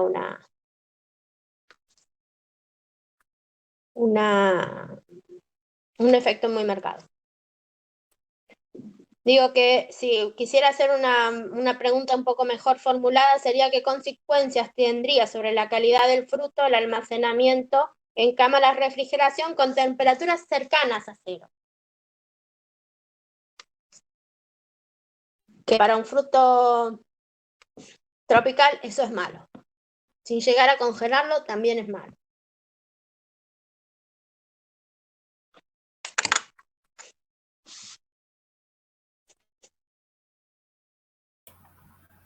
Profe, y para terminar la guía, yo te quería preguntar del 14, que viste es el de la atmósfera controlada, Sí, y cuando comparo los gráficos, como que no sé si entiendo muy bien cómo leerlos o cómo hacer la relación para ver bien qué es lo que está pasando. producción de etileno y respiración es miligramos, no alcanzo a leer porque me salió muy fea mi fotocopia. Miligramos de dióxido de carbono, ¿verdad? En el eje del tasa En el eje, respiratoria, ¿viste? sí, tasa respiratoria Miligramos, miligramo sobre kilogramo hora. sí, miligramos de dióxido de carbono, sí. Se evaluó el proceso de maduración y senescencia de un lote de tomates almacenado en aire y en atmósfera controlada.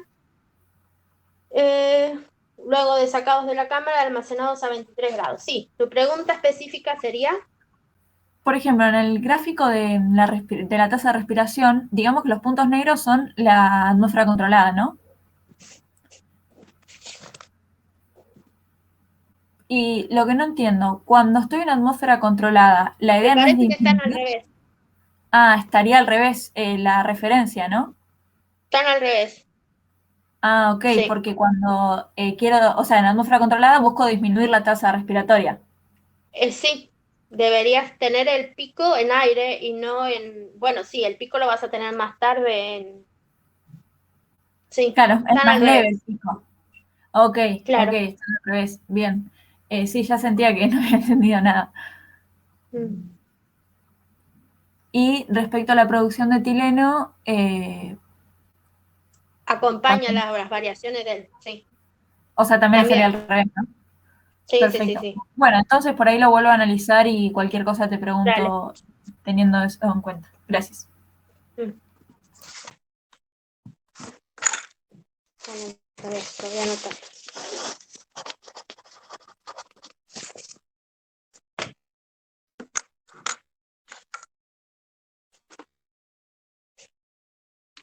¿Quién me quería preguntar algo de teoría? Yo, felicitas. Te quería preguntar Sí. sobre la regulación metabólica. Ujú. Cuando vimos, viste, todo lo de respiración celular. Que bueno, la inhibición por acumulación de sustratos es esto de que vinimos hablando con todo esto del equilibrio. Sí, Y bueno, sí. claro. Y la inhibición por regulación enzimática, bueno, es esto de las células, cómo regulan Sí, que esta pueden reacción. tener caminos alternativos. Claro. Sí. Después dice, regulación del ciclo de Krebs es aloestérica. Quiere decir que las Perdona. enzimas... Ah, Sí, ¿se me corta? sí. Ay, perdón. Algo de regulación alostérica, me dijiste. Claro, dice que la regulación del ciclo de Krebs es aloestérica. ¿Tiene algo que ver con que las enzimas se modifican, o sea, se hace la inhibición aloestérica? ¿O nada que ver? No, sí, en definitiva es eso, pero conceptualmente lo único que me interesa es que sepan que hay muchos puntos de regulación del ciclo de Krebs, no hay uno solo. Entonces, eso permite que el sistema se adapte a un montón de condiciones metabólicas diferentes. Si el organismo tiene hambre, si tiene exceso de energía, si tiene deficiencia en hidratos de carbono, si hay un exceso de lípidos, cualquiera de todas esas cosas puede desencadenar diferentes puntos de control dentro del ciclo y el ciclo o sigue, ¿sí? En función de lo que se necesite, o se detiene o alguno de sus intermediarios es desviado hacia otra vía, ¿sí? Claro, como Alostérico pasa con el hace piruvato. referencia a que puede estar recibiendo una señal de otro lado. Es medio filosófico el asunto. Puede estar recibiendo una señal de otro lado que desencadena una respuesta a nivel de esa vía metabólica, digamos. Puede ser que la beta oxidación esté acelerada, entonces se produce una modificación a nivel del ciclo de Krebs. Claro, recibe esas señales como para regular Para las reacciones adaptar, metabólicas. para adaptarse, claro. Y después dice, un factor de regulación muy importante es la relación intramitocondrial del NAD+ y el NADH. Eso tampoco lo Sí. entendí. ¿Es como una Si inhibición necesita competitiva? energía, si necesita energía o si tiene exceso de energía. Si tiene mucho NADH, ¿sí? Va a tener que consumirlo. Es como, capaz que es más fácil ver con la relación ATP-ADP. Si tenés mucho ATP, no necesitas producir más energía. Si en cambio tenés mucho ADP, necesitas generar ATP. Lo mismo con el NAD más y el NADH. Sería la forma que almacena energía y la forma que la produce. Entonces, la relación entre esos dos determina si el organismo está en exceso energético o necesidad energética. Claro, es esto mismo que vemos con el tema de los productos, ¿no? Claro, Perfecto. Genial, genial, sí. gracias. Ah, y otra cosita. Cuando decimos las reacciones acopladas, ¿podemos decir que, por ejemplo, la fotosíntesis en lo que es la fase lumínica y la fase oscura es una reacción acoplada? Sí, tal cual, porque los productos de una de las reacciones son utilizados como sustratos en la siguiente. Perfecto. Y la energía que produce una es la que requiere la segunda para ocurrir, porque una es espontánea y la segunda no. Perfecto. Y las reacciones de respiración y de fotosíntesis en las plantas, claramente en nosotros no, pero en las plantas también podrían ser reacciones acopladas. No, no lo son. No, Bien. no, esas no son acopladas. No. Por más de que tengan los mismos, digamos, en teoría los mismos productos y, o sea, se invierten, Claro, ¿no? no. Acoplado se refiere a que la ocurrencia de una depende de la otra. Pensalo más como una redox, que no Sí, podría sí, haber una sí. reducción si no hay una oxidación. Y la planta puede respirar siempre y cuando Claro. tenga hidratos de carbono y oxígeno, independientemente de que esté o no ocurriendo la fotosíntesis. A la larga, si no hay fotosíntesis, en algún momento se va a detener la respiración porque no va a tener más hidratos de carbono de los cuales obtener los sustratos, ¿sí? Pero no están acopladas. Perfecto. Están acopladas también la fosforilación oxidativa y la cadena electrónica. Esas sí, Claro. son dos tramos acoplados. Claro, porque necesita, por ejemplo, los protones de una para poder Exacto, tener la otra. sí, Perfecto. esas sí son acopladas. A nivel metabólico debe haber un montón más. Sí. Seguro hay un montón más. Pero no las grandes vías, digamos. Son como porciones de las...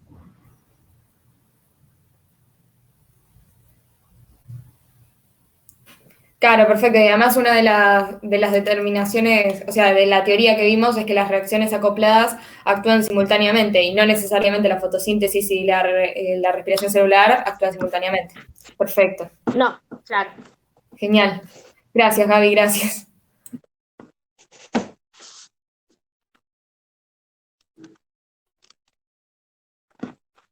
Vamos a ver si hay algo en el chat.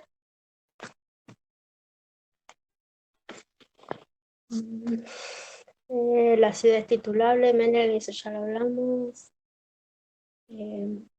Candela, la vacuola.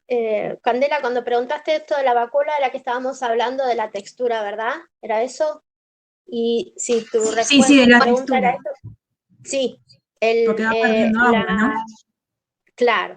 Sí, también es un factor que afecta a la textura, que esté o no hidratada la vacuola, independientemente de los cambios estructurales a nivel de pared celular, digamos. Son dos cosas que podrían sumar a la, a la, a la textura.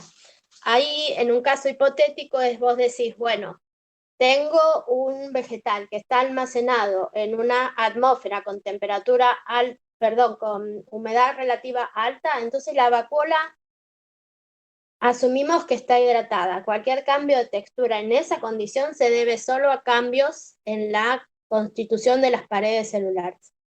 Si tenemos un vegetal almacenado donde no nos dicen nada de la humedad relativa y tenemos una temperatura intermedia, y bueno, los cambios en textura se podrían deber a las dos cosas, porque no sabemos si no está perdiendo agua de las vacuolas porque está en en una humedad relativa baja, y a la vez están produciendo cambios en las estructuras de las membranas y de las paredes celulares.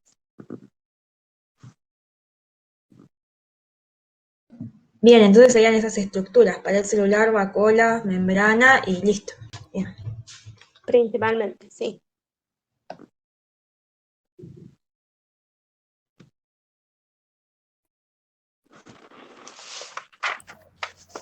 No sé si alguien tiene más dudas de esta guía. Yo tengo dudas de los últimos puntos de enzimas.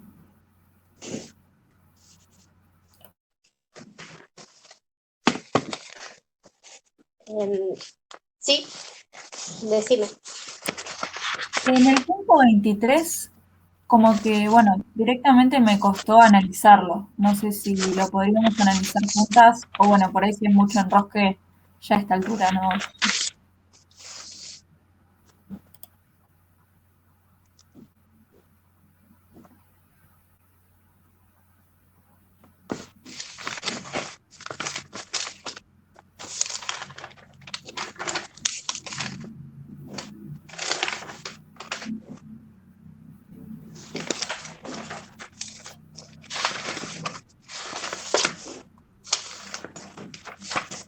Sí, el 23.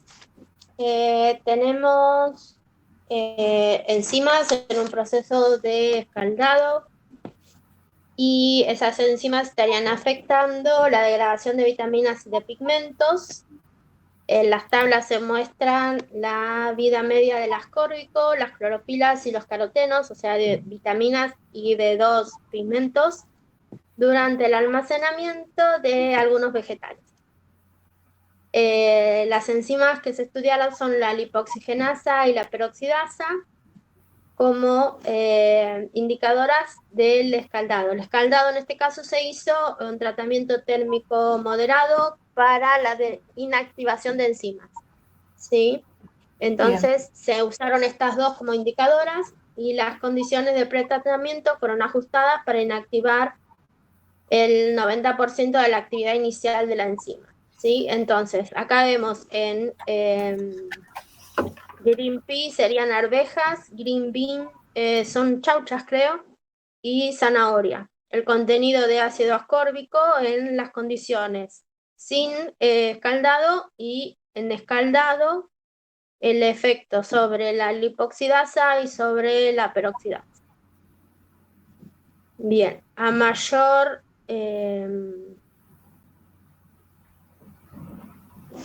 la vida media es el tiempo necesario para que la actividad de la enzima disminuzca hasta la mitad.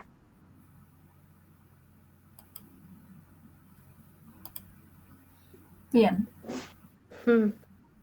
Ya ahí no sé cómo relacionarlo No, con el contenido, perdón. La vida media sería, lo que acá se está midiendo es el contenido, a ver.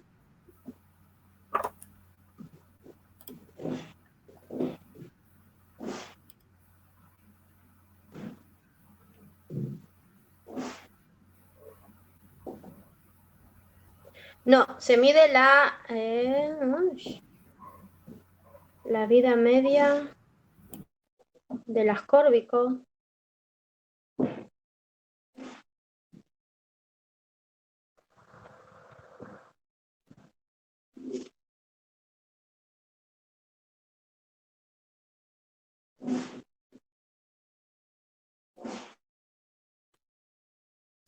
En condiciones.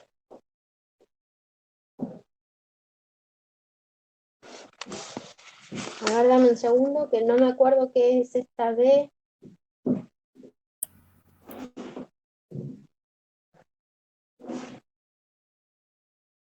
Ah, ya me acordé, bien. No sabía por qué había no me acordaba por qué había dos columnas donde dice escaldado. Esto que me dice vida media en meses es el tiempo para que la concentración inicial de ácido ascórbico, de clorofila A, B o de betacaroteno en el caso de las zanahorias, llegue a la mitad de su concentración inicial. O sea, en las arvejas, sin escaldar, en 3,3 meses la concentración de ascórbico disminuye a la mitad. Bien. Si las arvejas fueron sometidas a las condiciones A, ¿sí? Que sería escaldado en agua caliente en condiciones necesarias para inactivar la lipoxigenasa, que por lo que me dice acá son 4 minutos a 70 grados centígrados, en realidad se tardan 12,8 meses en que la concentración de ácido ascórbico llegue a la mitad de la inicial. Y si esas condiciones son las que se ponen para inactivar la peroxidasa, que son 80 grados centígrados durante 2 minutos, ese tiempo en realidad es de 19 meses. Así que si nosotros no hacemos ningún tratamiento térmico de inactivación de enzimas, en 3,3 meses tenemos la mitad del ácido ascórbico original.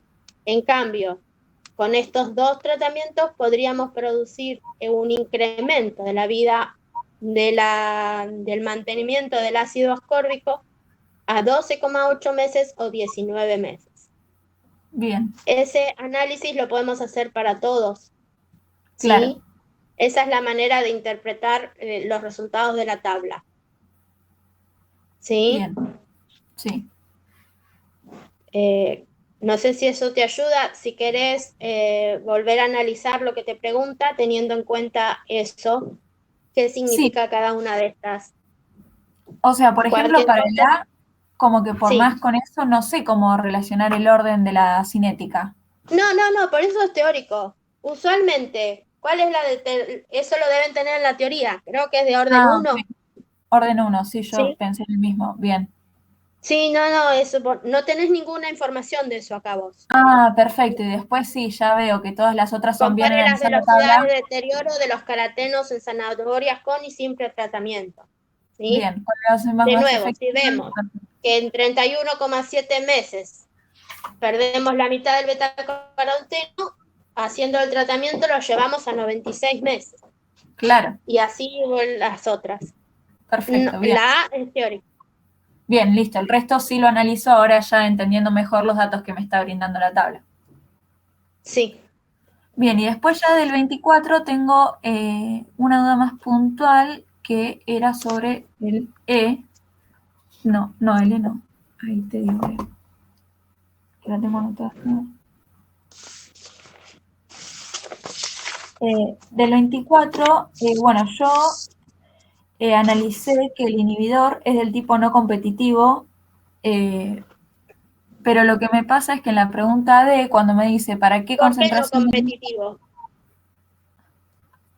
Era porque al aumentar la concentración, creo que era que lo podía superar. Ahí ya, no justifiqué y ahora no me acuerdo. A ver, lo voy a hablar.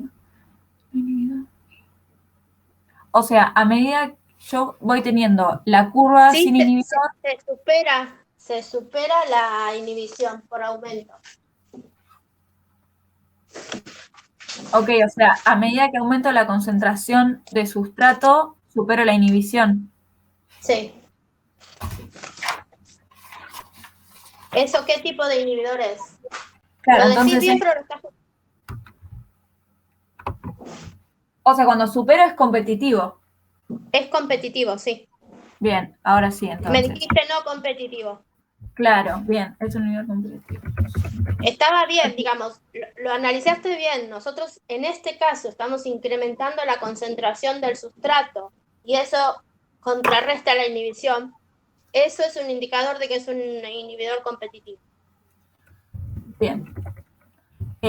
Bien, entonces, claro, estaba confundida por eso y la otra pregunta no me tenía mucho sentido, no sabía cómo contestarla.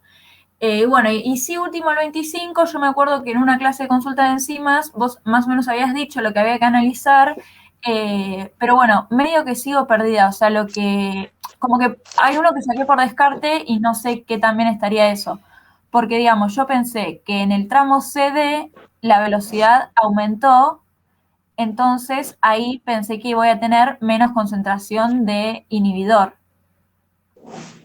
O más de enzima. O más de enzima, claro.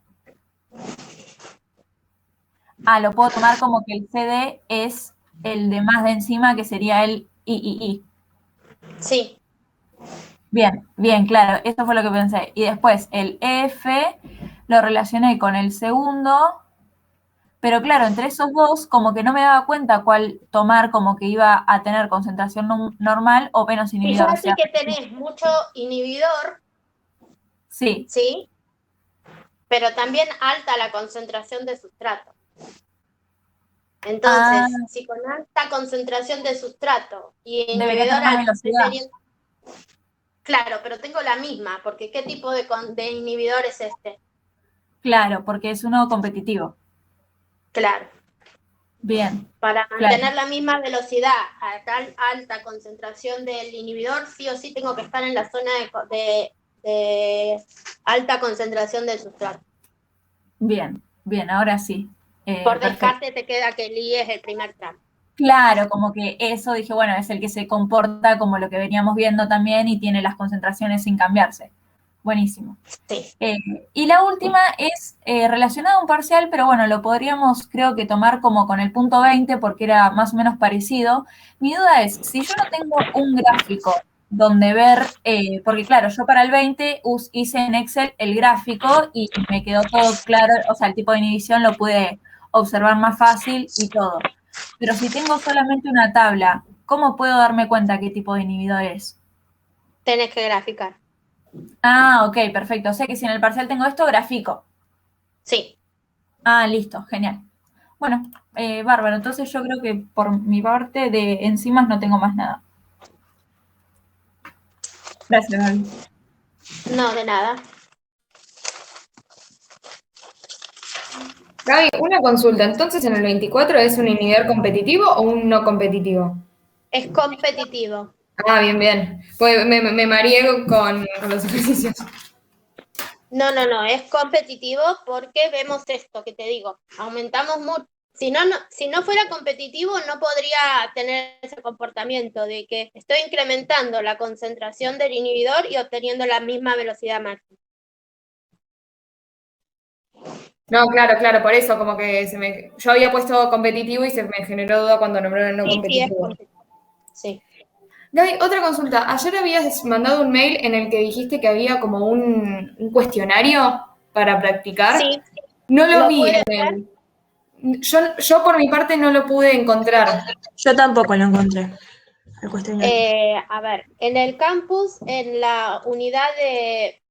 Supuestamente hoy también teníamos por cronograma que hacer la consulta y el seminario integrador. Entonces lo que hice es, lo puse como un cuestionario que ustedes pueden resolver. Deberían leer el artículo y tienen una serie de preguntas para responder y es de autocorrección, si no recuerdo mal. Y si ustedes entran a metabolismo, tienen un cuestionario, a no ser que yo haya puesto alguno de los parámetros para realizarlo mal. Sí, dice cuestionario optativo metabolismo. ¿Es ese? Sí, y pueden entrar. Sí, aparece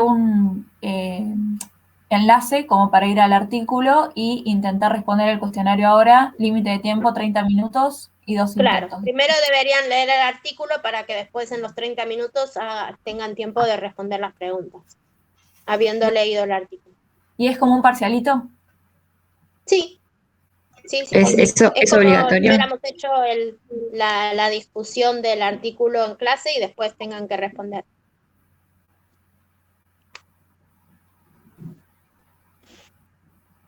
¿Y tiene tiempo de entrega, profe? A ver, ya te digo, ¿eh? Dale.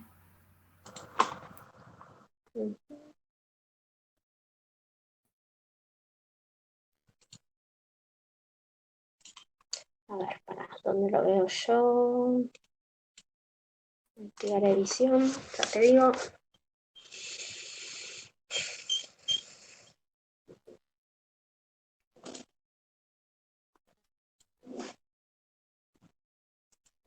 Editar.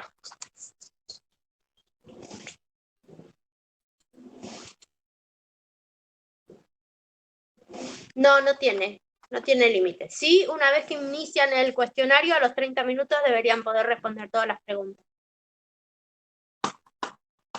Por eso deberían leer el artículo completo primero y después responder las preguntas. Claro, buenísimo.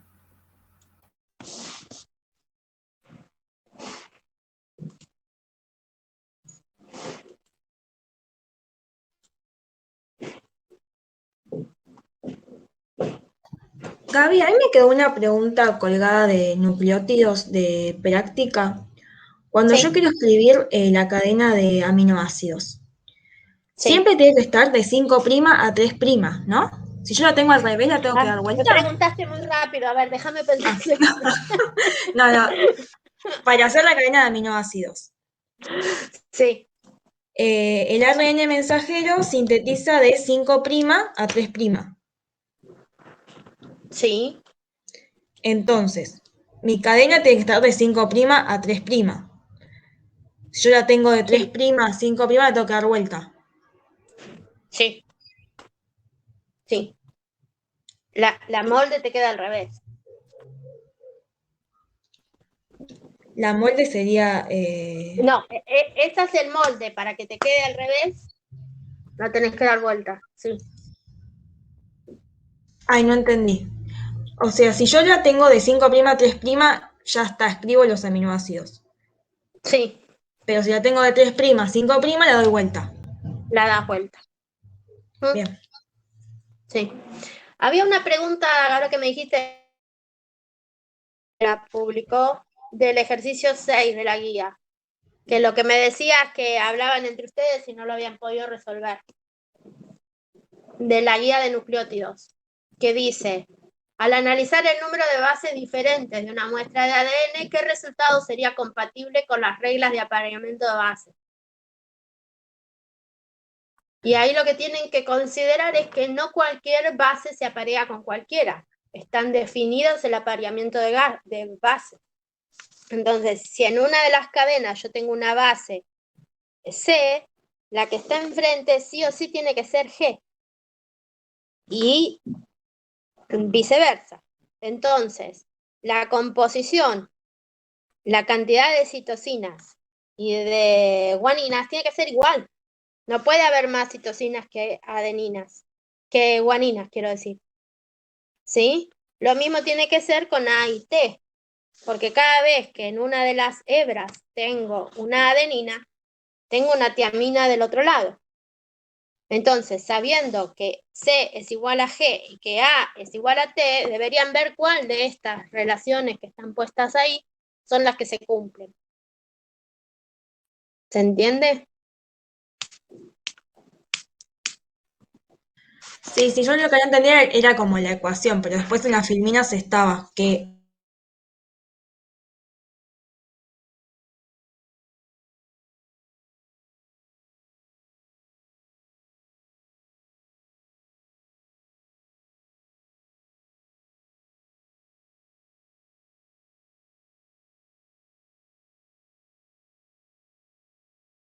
guanina. Ah, bueno, perfecto.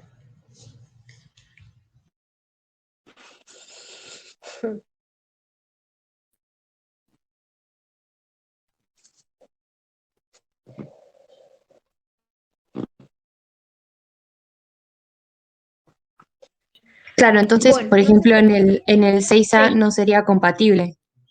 Eso no, es lo que hay que, claro. Y el B sí, no. Sí, el B sí, está bien. el C tampoco, Claro, el porque D hay dos tampoco. tiendas. Me parece que uno solo era El B. compatible. El B. Ah, ok, está bien, perfecto. Sí.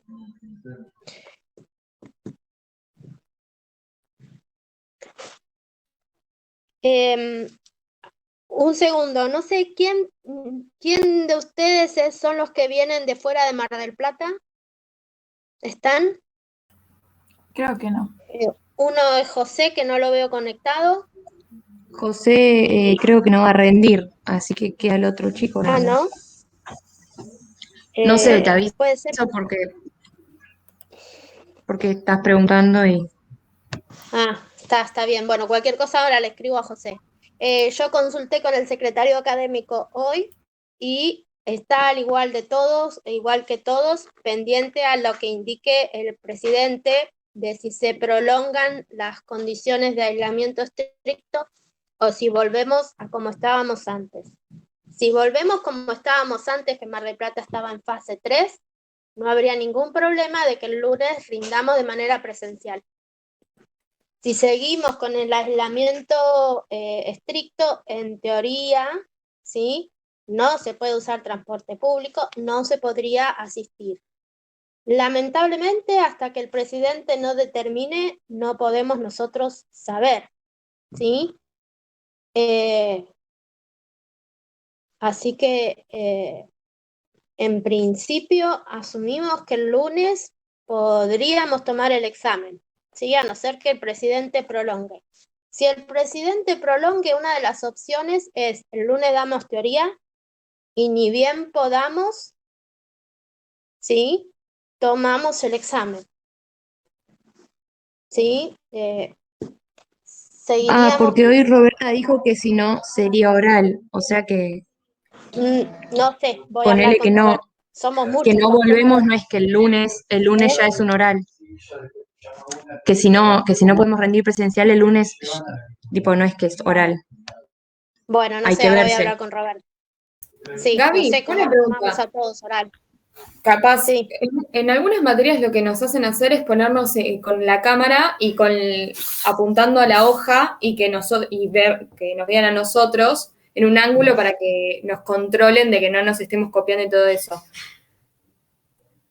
Sí, no sé, a nosotros no nos resultó mucho